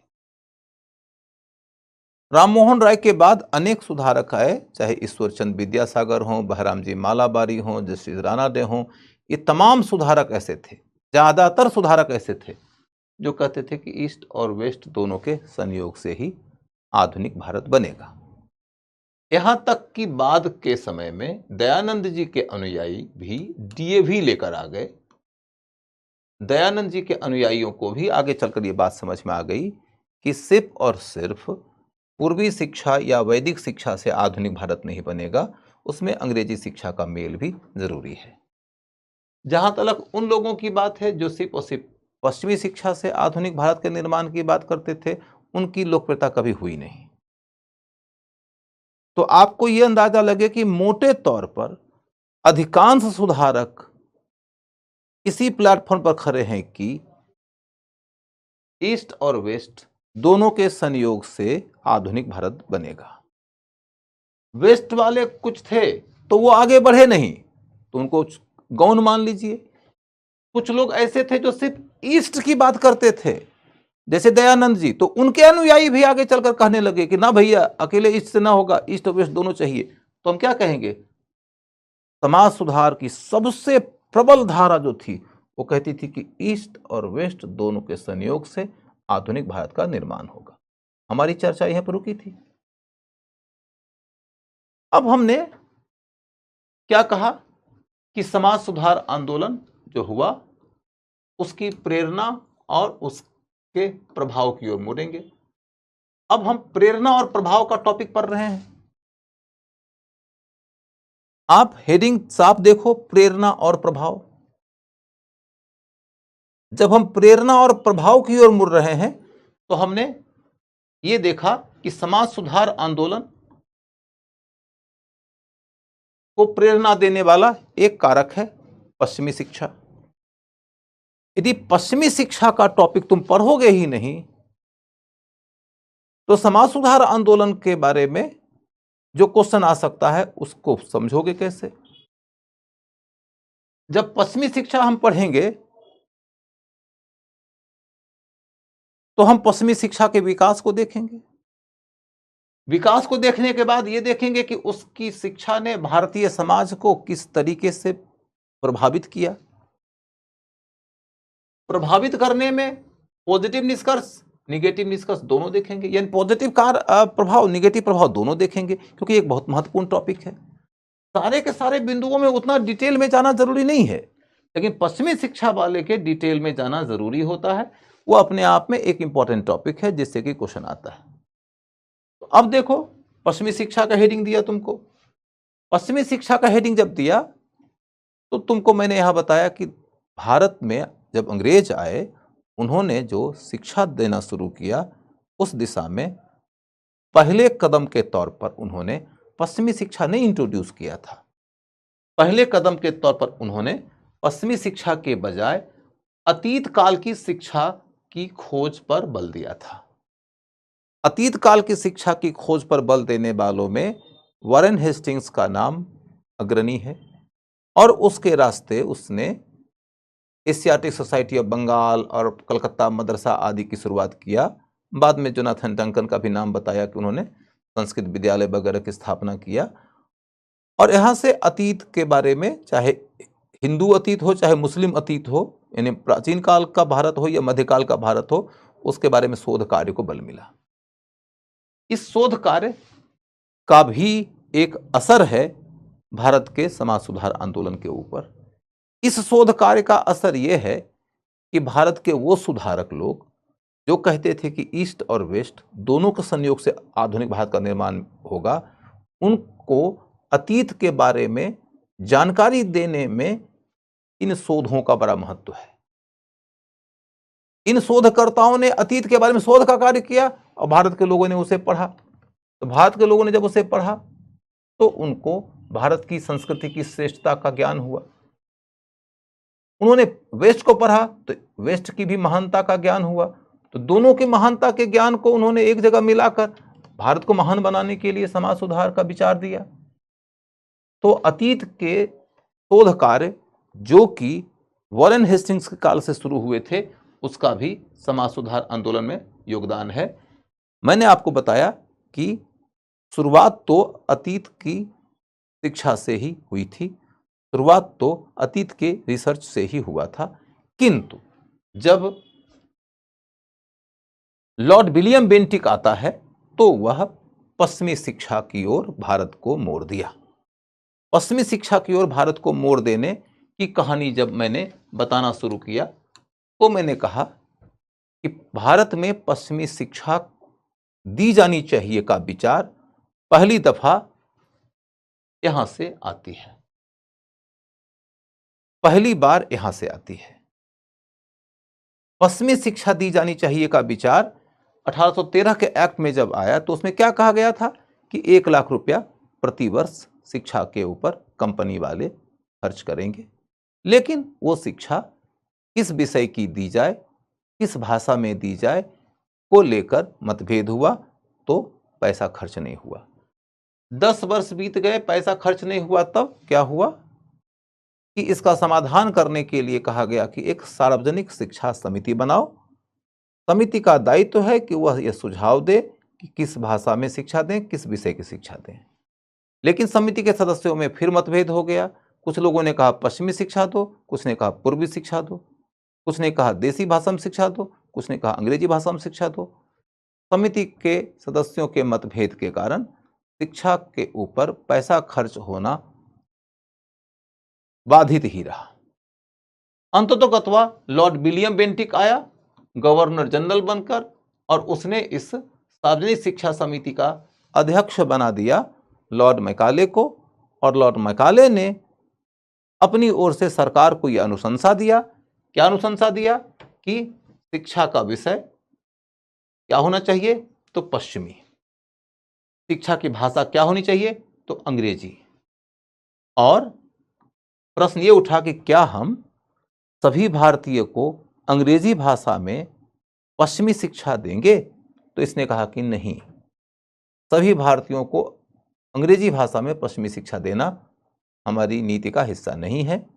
हम मुट्ठी भर ऊपर के भारतीयों को अंग्रेजी भाषा में पश्चिमी शिक्षा दे देंगे और वही भारतीय लोग अब अपने से नीचे वाले को शिक्षित करेंगे और फिर हर आदमी अपने से नीचे वाले को शिक्षित करता जाएगा। धीरे धीरे अंतिम इकाई तक के लोग शिक्षित हो जाएंगे। लेकिन इस पूरी प्रक्रिया में सरकार की जिम्मेदारी बस और बस इतना है कि वो मुट्ठी भर ऊपर के लोगों को एजुकेट कर दे। प्रश्न ये उठा कि जब तुम कह रहे हो कि शिक्षा ऊपर से नीचे की ओर छन के जाएगी और समाज सेवी लोगों के द्वारा ऐसा कार्य किया जाएगा, तो क्या तुम उन समाज सेवियों को ऐसा काम करने के लिए आर्थिक सहयोग दोगे, अनुदान वगैरह दोगे? तो मैकाले ने कहा नहीं, अनुदान का प्रावधान नहीं है। इसका मतलब है कि सरकार की नीति में एक बुनियादी दोष है कि इनकी ये शिक्षा एक तो पूर्वी शिक्षा को बिल्कुल छोड़ देगी और दूसरी बात यह कि ये सिर्फ मुट्ठी भर लोगों को ही शिक्षा देगी। ये बुनियादी दोष निहित है लॉर्ड मैकाले की शिक्षा की प्रणाली में, शिक्षा के विचार में। फिर हमने बताया कि आगे चलकर क्या हुआ कि 1854 में चार्ल्स वुड नाम के एक व्यक्ति को एक कमीशन का चेयरमैन नियुक्त किया गया ब्रिटिश सरकार की ओर से और कहा गया कि आप बताइए कि शिक्षा के क्षेत्र में हमें क्या सुधार करना चाहिए। मेरा यह इंप्रेशन है कि मैंने आपको उर्स डिस्पैच पढ़ा रखा है। यदि मेरा स्मरण गलत है तो आप मुझे करेक्ट कर सकते हैं, मैं आपको चार्ल्स वुड की शिक्षा नीति पढ़ा दूंगा। लेकिन कई दफा ऐसा भी होता है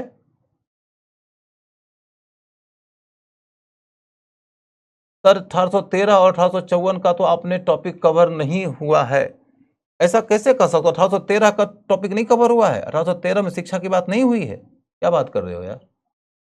यदि चार्ल्स वुड वाला डिस्पैच नहीं पढ़ाया हूं तो मैं दोबारा पढ़ा दूंगा, लेकिन आज नहीं, आज के बजाय किसी और दिन पढ़ा दूंगा। आज मैं अपने टॉपिक के प्रवाह में आगे बढ़ूंगा। अभी नहीं हुआ है, ठीक है, कोई बात नहीं, कोई दिक्कत नहीं, नहीं हुआ है तो पढ़ा दूंगा। ठीक है, ठीक है, ठीक है। मेरे दिमाग में ये था कि मैं पढ़ा दिया हूं, कोई बात नहीं, मतलब वो विस्मरण हो गया है, तो मतलब जस्ट डोंट वरी, नहीं पढ़ाया है तो पढ़ा दूंगा, इसमें कौन सी बात है। जस्ट डोंट वरी, नहीं पढ़ाया तो पढ़ा दूंगा। अब सारे लोग तो एक ही बात कह रहे हैं, इसका मतलब है कि सीधी सीधी बात है, सारे बच्चे सही कह रहे हैं, तो मैं बता दूंगा, चिंता न करो।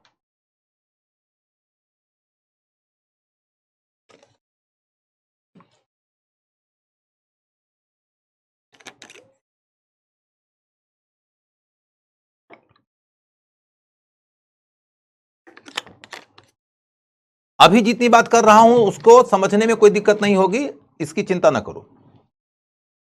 तत्काल मेरी बात बस इतनी समझ लो कि 1854 ईस्वी में वुड्स डिस्पैच आया, तो वुड्स डिस्पैच के अंतर्गत यह बात कही गई थी कि अब सरकार अधोमुखी निस्यंदन के सिद्धांत को नहीं मानती।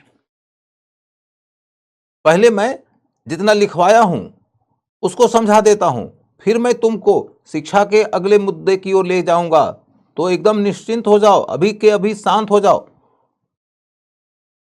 सरकार ने वुड्स ने, चार्ल्स वुड ने, वुड्स डिस्पैच का मतलब है वुड का डिस्पैच, डिस्पैच माने वुड के द्वारा जारी किया गया परिपत्र, माने कुल मिलाकर चार्ल्स वुड ने शिक्षा के क्षेत्र में सुधार के लिए क्या सुझाव दिया। अभी ऐसे समझो कि चार्ल्स वुड के द्वारा दिए गए सुझाव को इतना महत्वपूर्ण माना जाता है कि कहा जाता है कि चार्ल्स वुड के द्वारा दिया गया सुझाव आगे की पूरे ब्रिटिश शासन काल की शिक्षा नीति की मूल मार्गदर्शक सुझाव है। मैंने 1854 से लेकर 1947 ईस्वी के बीच में भारत में ब्रिटिश सरकार ने शिक्षा की जो पद्धति अपनाया है, उस पद्धति के निर्धारण में सबसे बड़ा योगदानकर्ता यदि कोई एक है तो वह है चार्ल्स वुड के द्वारा दिया गया सुझाव। और इसीलिए कहा जाता है कि चार्ल्स वुड की जो शिक्षा संबंधी अनुशंसाएं थी वह शिक्षा के जगत में मैग्ना कार्टा थी। मैग्ना कार्टा माने अति निर्णायक महत्व की कोई बात, अति निर्णायक महत्व की, बहुत ज्यादा महत्वपूर्ण कोई बात, उसी को अलग अलग क्षेत्रों का मैग्ना कार्टा कहा जाता है। जैसे मान लीजिए कि हम यदि बात करें कि भारतीय क्रिकेट में महेंद्र सिंह धोनी का कैप्टन बनना एक मैग्ना कार्टा था, आप ये कह सकते हैं। इससे ज्यादा बड़ी बात यह होगी, कह सकते हैं कि 1983 में भारत के क्रिकेट टीम का विश्व कप जीत लेना भारतीय क्रिकेट के इतिहास का मैग्ना कार्टा है, क्योंकि उसके बाद ही भारत को अंतर्राष्ट्रीय जगत में सीरियस क्रिकेट टीम के तौर पर देखा जाने लगा। उसके पहले तक इंडियन क्रिकेट टीम को उतना सीरियस देखा नहीं जाता था। मतलब कपिल देव जब प्रेस कॉन्फ्रेंस में बोले थे कि हम इंडिया में हम यहां वर्ल्ड कप जीतने आए हैं, तो लोगों ने मजाक उड़ा दिया। कपिल देव ने जब एक दो मैच जीत लिया तो लोगों ने कहा कि बस बहुत हो गया, इतने की तो उम्मीद भी नहीं थी। मतलब इंडियन क्रिकेट टीम जा रही थी वर्ल्ड कप खेलने के लिए लंदन, तो इंडियन क्रिकेट टीम के जो प्लेयर्स थे उनको दिक्कत हो रही थी कि तुम इतना सामान लेके जा रहे हो, खाने पीने में दिक्कत होगी। लंदन में तो लोग बेचारा अपना भाजी अचार सब लेके जा रहा था, तो कहा गया कि नहीं, इसका एक्स्ट्रा किराया लगेगा। और एक्स्ट्रा किराया लगेगा तो किराया का बर्डन क्रिएटर खुद नहीं उठा सकते थे, बोर्ड के पास इतना पैसा नहीं था कि उठा सकता था। तो इस तरीके की सीमाएं थी। और उसके बाद इंडियन टीम वर्ल्ड कप जीत जाती है, फिर धीरे धीरे सारे के सारे क्रिकेटर स्टार हो जाते हैं, फिर अरबपति हो जाते हैं। तो वो एक मैग्ना कार्टा है। शिक्षा के जगत में चार्ल्स वुड की जो अनुशंसा है उसे मैग्ना कार्टा कहा जाता है। तो मैग्ना कार्टा माने बहुत निर्णायक महत्व की कोई बात। वुड के द्वारा क्या अनुशंसा की गई है, अनुशंसा का डिटेल कुछ देर के बाद बताऊंगा। अभी जो हमारे टॉपिक को समझने के लिए जरूरी है उस पर फोकस करो।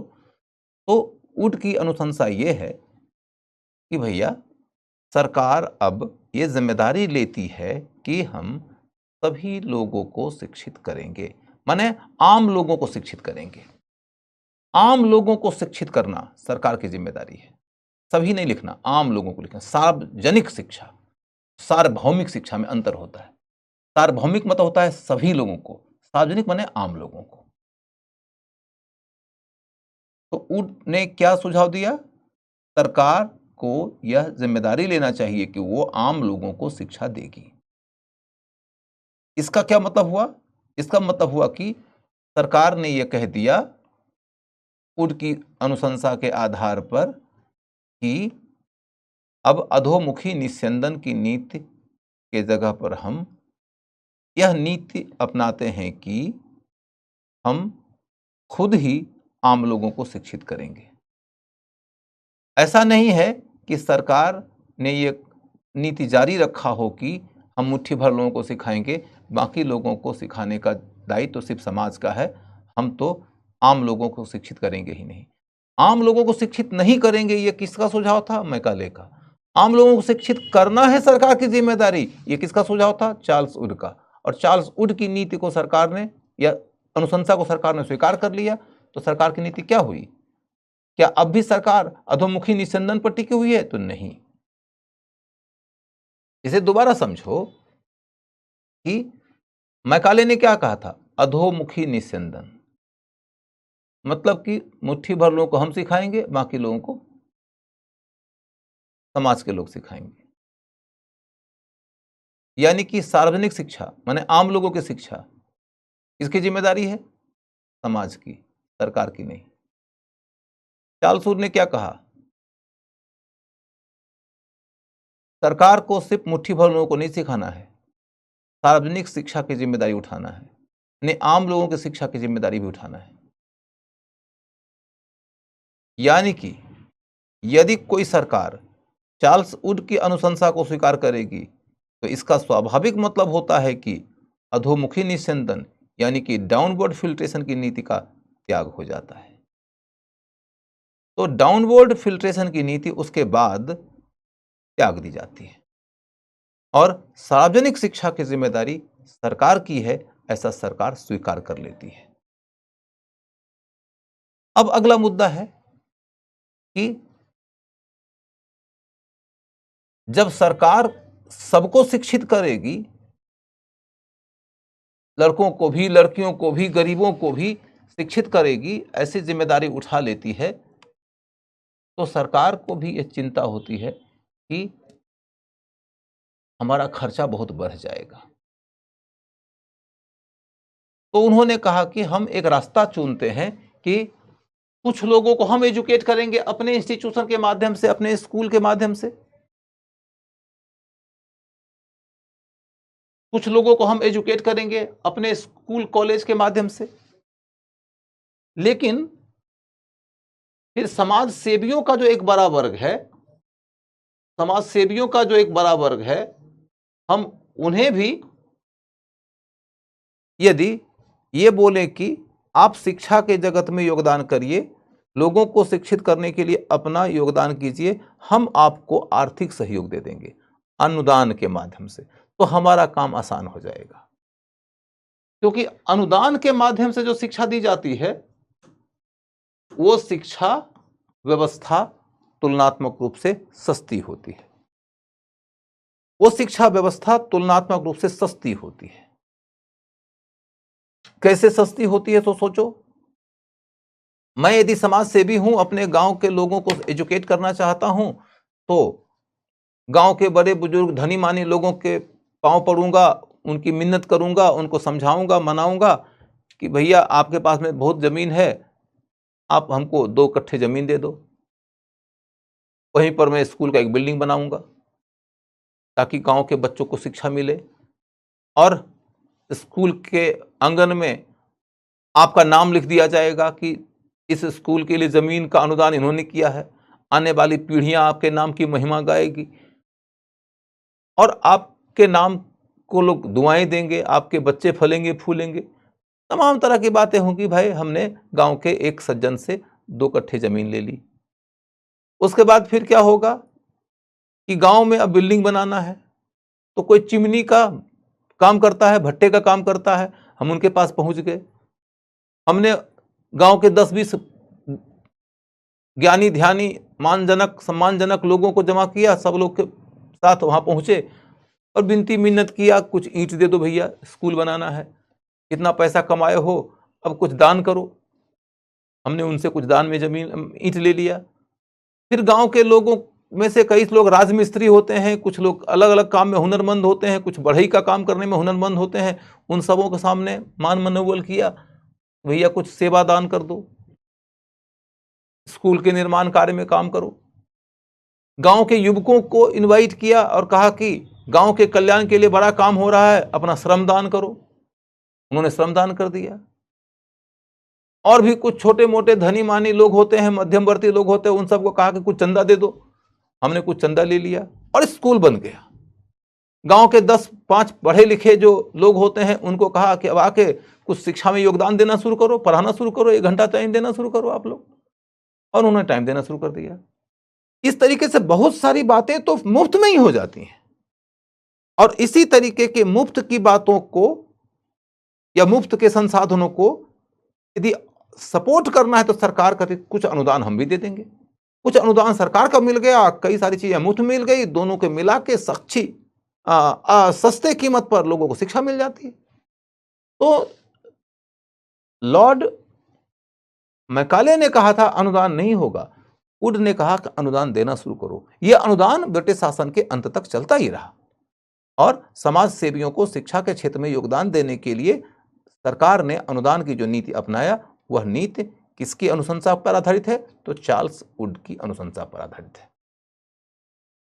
अभी मैं इसके बारे में इससे ज्यादा नहीं बोलूंगा। कुछ देर के बाद जब आगे जो पॉइंट लिखवाया हूं वो खत्म हो जाए, उसके बाद मैं वुड्स डिस्पैच की ओर आऊंगा। अभी देखो, फिर हमने तुमको बताया कि जो पश्चिमी शिक्षा आई, पश्चिमी शिक्षा का प्रभाव आखिर क्या है। वो पश्चिमी शिक्षा जो मैकाले के रास्ते आई, वो पश्चिमी शिक्षा जो चार्ल्स वुड के अनुशंसा के रास्ते आई, उस पश्चिमी शिक्षा का भारत के ऊपर क्या प्रभाव पड़ा। समाज सुधार के तहत चल कर देखें तो हम कहते हैं कि पश्चिमी शिक्षा के रास्ते भारत में आधुनिक विचारों का आगमन हुआ। इसी के तहत तर्क बुद्धिवाद है, स्वतंत्रता है, समानता है, राष्ट्रवाद है, लोकतंत्र है, नवीन वैज्ञानिक शिक्षा है। यदि ये सब चीज आपके देश में आ जाए तो स्वाभाविक रूप से आपके देश के आधुनिकीकरण को बल मिलेगा ना। तो पश्चिमी शिक्षा इसको लेकर आई। इसको समझने में किसी को कोई दिक्कत नहीं होनी चाहिए, क्योंकि तर्क बुद्धिवाद, पुनर्जागरण और प्रबोधन का अचीवमेंट है जो पश्चिम में आया है, उसके रास्ते भारत भी आ गया। स्वतंत्रता का विचार पश्चिम में उपजा है, लॉक, मोंटेस्क्यू, वोल्टेयर ऐसे विचारक आए थे, उनके विचार भारत आ गए। समानता का विचार भी पश्चिम में उपजा, वो विचार भारत आ गए। राष्ट्रवाद भी पश्चिम में पहली बार आया, लोकतंत्र भी पश्चिम में पहली बार आया, और नवीन वैज्ञानिक तकनीकी शिक्षा भी पश्चिम में पहली बार आई, वो सब भारत आ गया। तो भारत के आधुनिकीकरण में पश्चिमी शिक्षा का योगदान है। ये सकारात्मक योगदान हो गया। और तब नकारात्मक योगदान देखो। यहां पर 1 मिनट के लिए रुको। तुमको सकारात्मक योगदान समझने में एक बात की सहूलियत होगी तब जब मैं तुमको एक छोटा सा लिंक बताऊं कि आधुनिक समाज के निर्माता माना जाता है, सबसे पहला आदमी जो आधुनिक समाज की ओर भारत को मोड़ने वाला है, वो राजा राम मोहन राय। वो पश्चिमी शिक्षा लिए हुए थे। अब तुम आगे बढ़ जाओ, राष्ट्रीय आंदोलन की ओर चले जाओ। राष्ट्रीय आंदोलन में कांग्रेस की स्थापना हुई। कांग्रेस की स्थापना करने वाले जितने लोग थे शुरुआती दौर में, सब के सब पश्चिमी शिक्षा प्राप्त लोग थे। सबके सब पश्चिमी शिक्षा प्राप्त लोग थे। दादा भाई नौरोजी तो इंग्लैंड में ही रहते थे, वो तो इंग्लैंड की संसद के सदस्य भी हो गए थे। गोपाल कृष्ण गोखले पश्चिमी शिक्षा प्राप्त करके पश्चिमी शिक्षा के आधार पर इंडिया में चलने वाले एक कॉलेज फर्ग्यूसन कॉलेज में इकोनॉमिक्स के प्रोफेसर थे। बाल गंगाधर तिलक भी पश्चिमी शिक्षा में बहुत विद्वान आदमी थे। हालांकि वो पूर्वी शिक्षा के भी बड़े विद्वान थे, लेकिन पश्चिमी शिक्षा के भी बड़े विद्वान थे। सर ये क्या कहते हैं, चाहे फिरोज शाह मेहता हो, चाहे बदरुद्दीन तैयब जी हो, चाहे सुरेंद्र नाथ बनर्जी हो, चाहे आनंद मोहन बोस हो, ये सब के सब पश्चिमी शिक्षा में पढ़े लिखे लोग थे। उन्होंने ही राष्ट्रवाद को आगे बढ़ाया। और आगे बढ़ो तुम तो देखोगे कि हिंदुस्तान में राष्ट्रीय आंदोलन को अगले चरण में जो लीड किए, गांधी लंदन में पढ़े थे, जवाहरलाल लंदन में पढ़े थे, सरदार पटेल लंदन में पढ़े थे, सुभाष चंद्र बोस लंदन में पढ़े थे, डॉक्टर अंबेडकर लंदन में पढ़े थे। भारत के राष्ट्रीय आंदोलन को चलाने की बात हो, चाहे भारत के संविधान सभा के अंतर्गत बैठ के संविधान गढ़ने की बात हो, उसमें भी लंदन में पढ़े लिखे लोग, लंदन से बैरिस्टरी किए हुए लोग बड़ी महत्वपूर्ण भूमिका निभा रहे थे। चाहे वो सर बेनेगल राव हो, जिन्होंने कॉन्स्टिट्यूशन का आरंभिक ड्राफ्ट तैयार किया था, से लेकर डॉक्टर भीमराव अंबेडकर तक हो, चाहे अलग अलग कमिटियों के अध्यक्ष हों, जवाहरलाल से लेकर सरदार पटेल तक, ये सब लंदन में पढ़े थे। पश्चिमी शिक्षा का योगदान इस तरीके से आपके देश में है। ठीक है,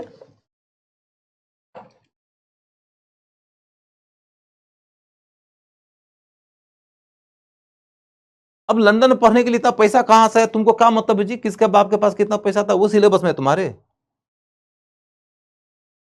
तुम्हारा नोट्स कभी नहीं तैयार होगा ऐसे में। पश्चिमी शिक्षा पढ़ने के लिए लोग पैसा कहां से लाया? अब कोई धनी मानी भी तो हो सकता है, ऐसा थोड़ा कि एक एक आदमी कंगला हो गया था।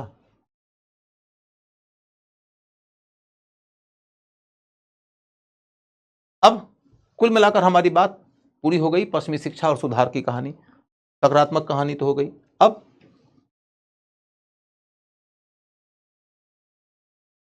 किंतु इसकी सीमाएं हैं। सीमाएं क्या है? सीमाएं क्या है? सीमा यह है कि पश्चिमी शिक्षा का प्रसार कम हुआ, मतलब शिक्षा का प्रसार कम हुआ, शिक्षा का प्रसार कम हुआ, यह सीमा है। तो आप समझ सकते हो कि जब भारत आजाद हुआ है तो लगभग 12 से 13% की साक्षरता है।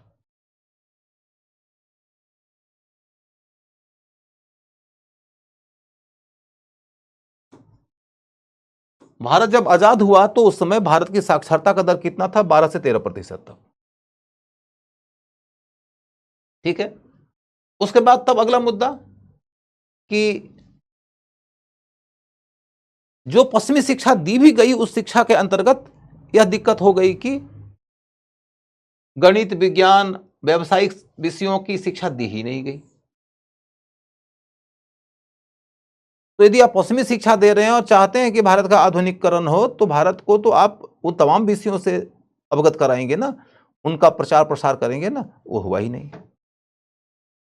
उसके बाद भारत के जो अतीत काल के ज्ञान विज्ञान के विद्वान और शिक्षाविद थे, जिनकी शिक्षा से भारत का हजारों साल तक मार्गदर्शन हुआ था, उसके कई सारे श्रेष्ठ तत्व थे, उन सब की अवहेलना हो गई, उनको नदारद कर दिया गया सिलेबस से।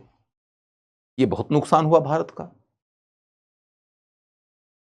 आप सोच के देखो कि भारत का आयुर्वेद कितना महान था, भारत की योग की पद्धति कितनी महान थी।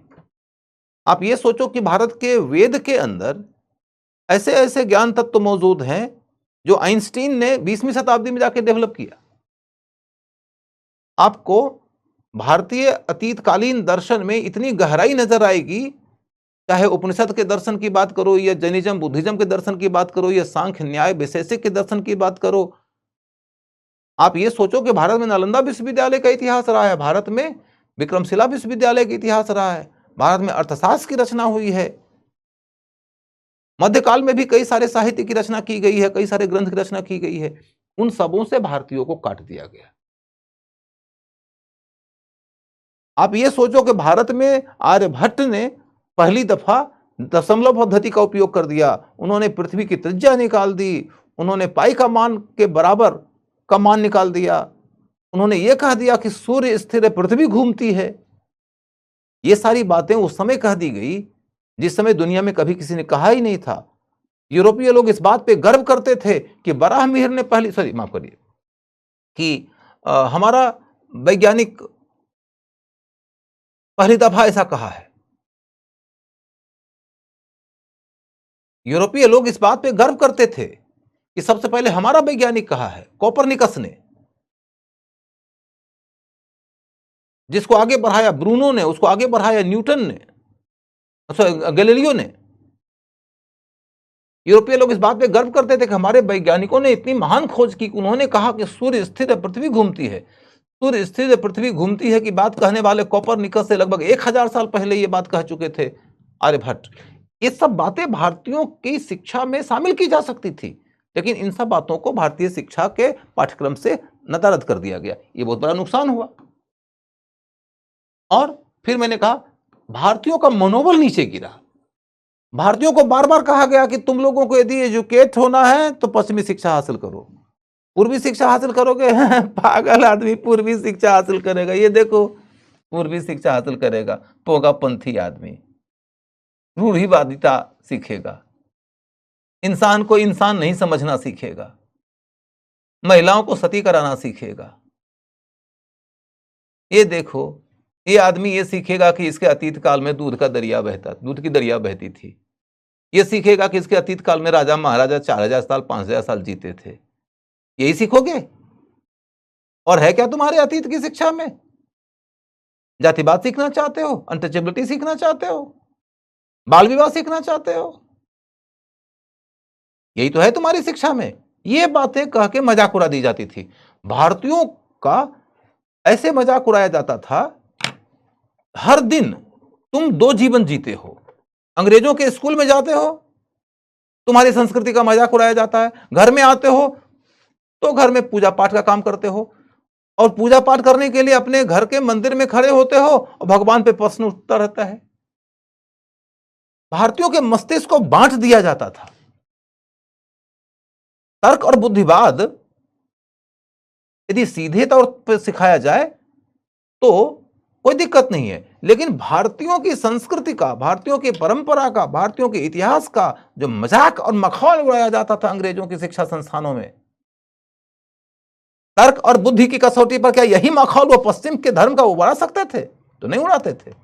पश्चिम की संस्कृति में, पश्चिम की परंपरा में, पश्चिम की रीति में, रिवाज में क्या कुछ ऐसी बातें नहीं थी जो अतार्किक हो? अनेक बातें थी।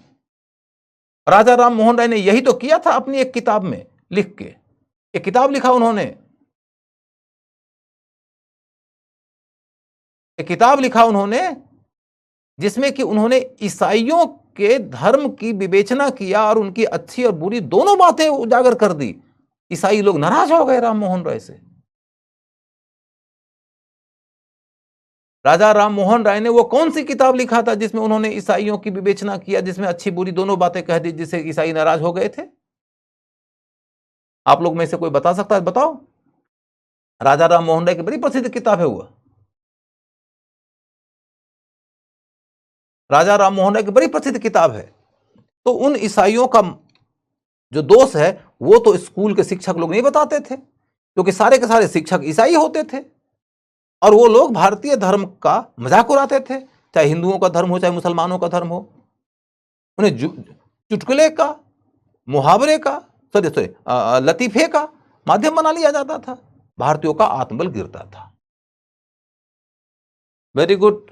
मौलिक R Chavda, precept of Jesus, precept of Jesus नाम की किताब लिखा उन्होंने, जिसमें उन्होंने ईसाई धर्म की विवेचना किया था। जीसस माने ईसा मसीह।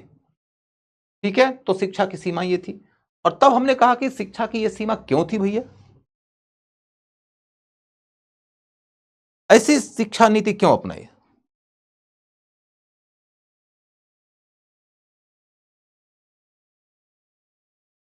अब आगे जाकर देखो, क्योंकि सरकार साम्राज्यवादी थी, इसीलिए शिक्षा के क्षेत्र में उपरोक्त उपेक्षाएं हुई। अब साम्राज्यवादी सरकार थी तो उपेक्षा कैसे होगी? तो साम्राज्यवादी थी सरकार, तो इसीलिए सरकार ने शिक्षा का बजट कम कर दिया। अब आपको ये बात याद हो कि मैं लगातार आपको बताता रहा हूं, आर्थिक नीति पढ़ाने के पहले ही दिन मैंने पढ़ाया था कि सरकार कई सारे मदों पे कर नहीं लगाती थी तो सरकार की आय घट जाती थी, और कई सारे मदों पे सरकार ज्यादा पैसे खर्च करती थी क्योंकि साम्राज्यवादी जरूरत थी।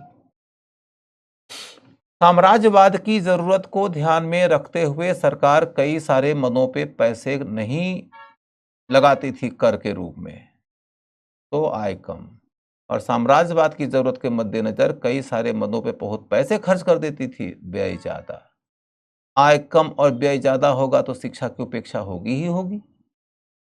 मैंने आपको बताया था कि शिक्षा की भी उपेक्षा हुई है, स्वास्थ्य की भी उपेक्षा हुई है, अकाल राहत कार्य की भी उपेक्षा हुई है, भारतीयों के विकास कार्य के लिए नहर का निर्माण करना जरूरी था, उसकी भी उपेक्षा हुई है, भारतीयों के विकास कार्य के लिए और बहुत कुछ करने की जरूरत थी, उसकी भी उपेक्षा हुई है, विज्ञान एवं प्रौद्योगिकी के विकास की जरूरत थी, उसकी भी उपेक्षा हुई है।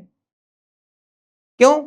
बहुत सीधी बात है, साम्राज्यवादी हितों को ध्यान में रखने के कारण कई सारे मदों पे कर लगता ही नहीं, और जितने पे लगता उससे जितना पैसा जमा हुआ वो पैसा साम्राज्यवादी प्राथमिकता वाले सेक्टरों पे खर्च हो जाता। तो विकास और कल्याण के कार्य के लिए बजट के अंदर स्वाभाविक रूप से राशि बहुत कम बचेगी, और कम राशि दोगे तो कम ही ना शिक्षा फैलेगी, यही बात है। दूसरा मुद्दा, व्यवसायिक और वैज्ञानिक शिक्षा की उपेक्षा। व्यवसायिक और वैज्ञानिक शिक्षा की उपेक्षा इसलिए हुई क्योंकि सरकार साम्राज्यवादी थी।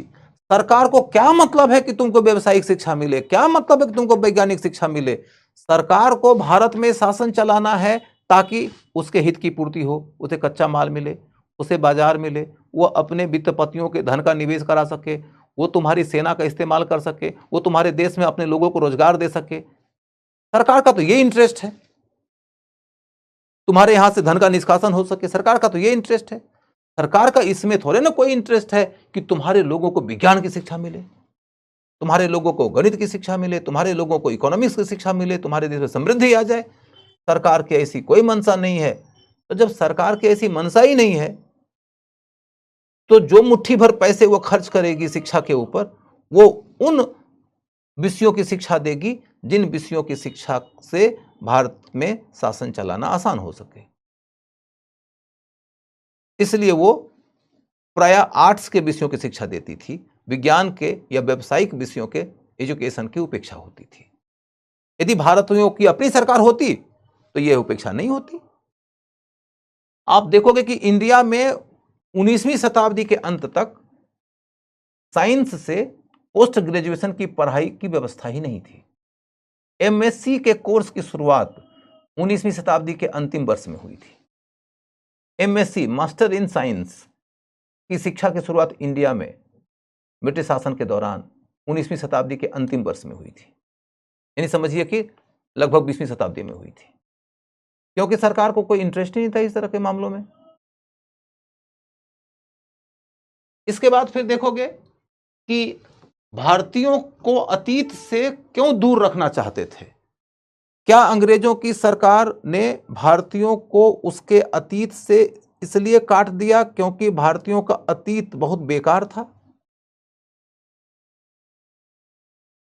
क्या इसलिए काट दिया क्योंकि भारतीयों के अतीत की जो शिक्षा थी वह बहुत पिछड़ी हुई थी,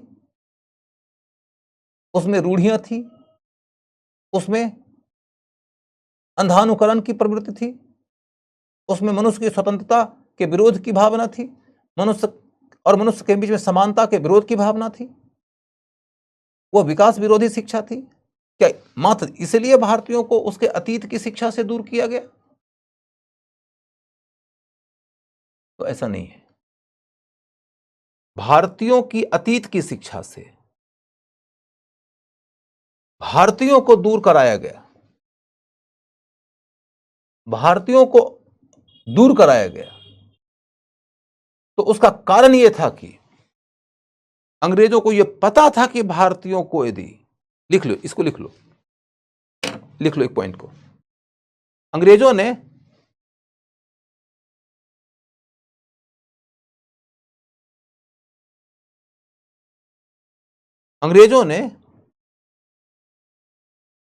भारतीयों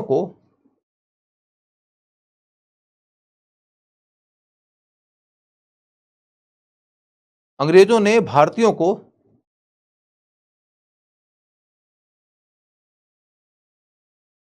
उनके अतीत की शिक्षा से इसलिए दूर कर दिया, भारतीयों को उनके अतीत की शिक्षा से इसलिए दूर कर दिया क्योंकि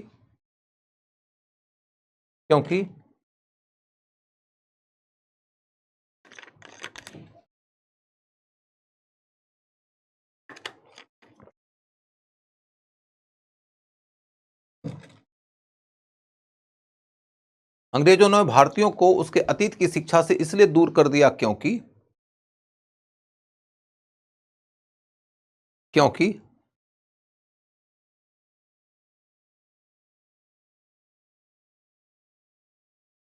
अंग्रेजों ने भारतीयों को उसके अतीत की शिक्षा से इसलिए दूर कर दिया क्योंकि अंग्रेजों को यह पता था कि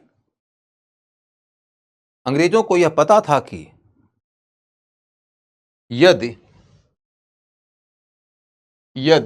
भारतीय अपने अतीत के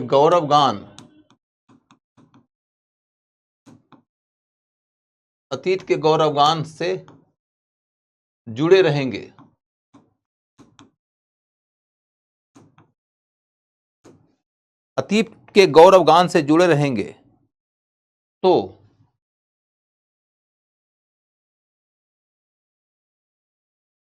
पश्चिम के प्रति उनका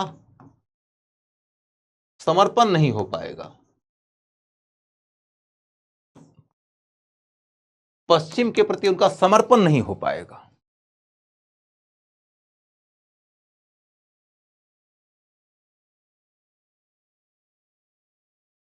ऑप्शनल की बात ऑप्शनल क्लास में करेंगे ना, इस क्लास में ऑप्शनल की बात मत करो ना, इस क्लास में ऑप्शनल की बात मत करो, ऑप्शनल की बात ऑप्शनल क्लास में करेंगे। अतीत के गौरवगान से जुड़े रहेंगे तो पश्चिम के प्रति उनका समर्पण नहीं होगा।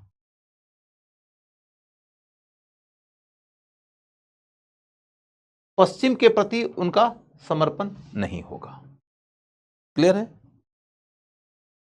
यदि पश्चिम के प्रति समर्पण नहीं होगा तो वो ईसाई नहीं बनेंगे,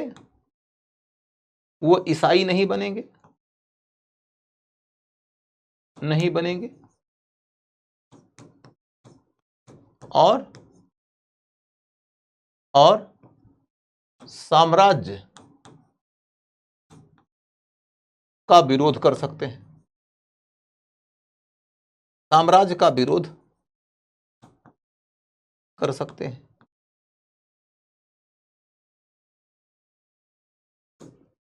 साम्राज्य का विरोध कर सकते हैं।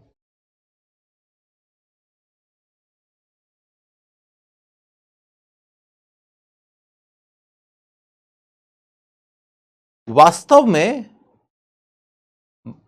में पश्चिमी शिक्षा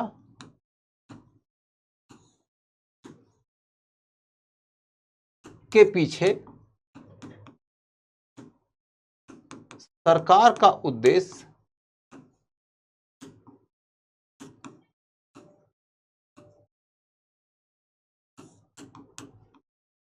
वास्तव में पश्चिमी शिक्षा के पीछे सरकार का उद्देश्य वास्तव में पश्चिमी शिक्षा के पीछे सरकार का उद्देश्य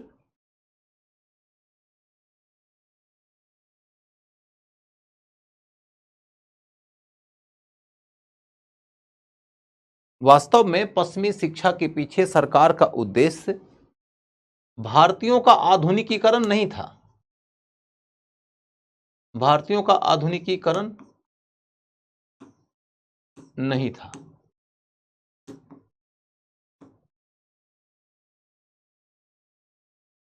उनकी मूल मंशा यह थी कि अंग्रेजों को सस्ता क्लर्क मिल जाए,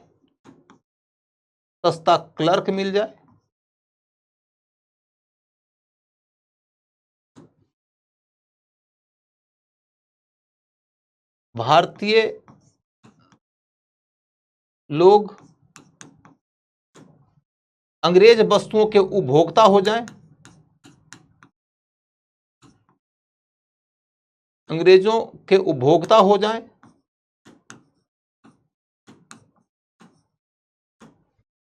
और ब्रिटिश साम्राज्य का गुण गाएं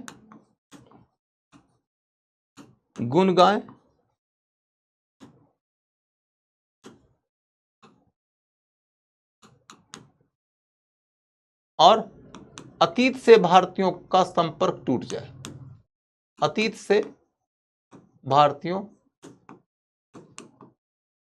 का संपर्क टूट जाए, अतीत से भारतीयों का संपर्क टूट जाए। इसको लेकर कोई दिक्कत होगी तो आप कल पूछ लेना, मैं बता दूंगा। एक लाइन लिख लो। मोटे तौर पर यह कहा जा सकता है कि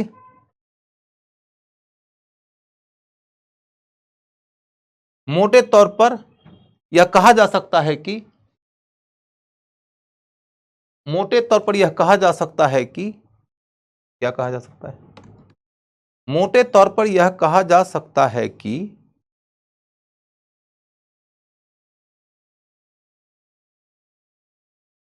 ब्रिटिश शासन का सकारात्मक प्रभाव एक संयोग था, सकारात्मक प्रभाव एक संयोग था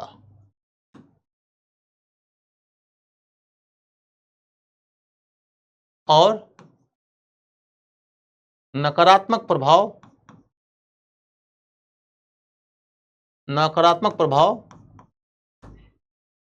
साम्राज्यवाद का स्वाभाविक परिणाम था।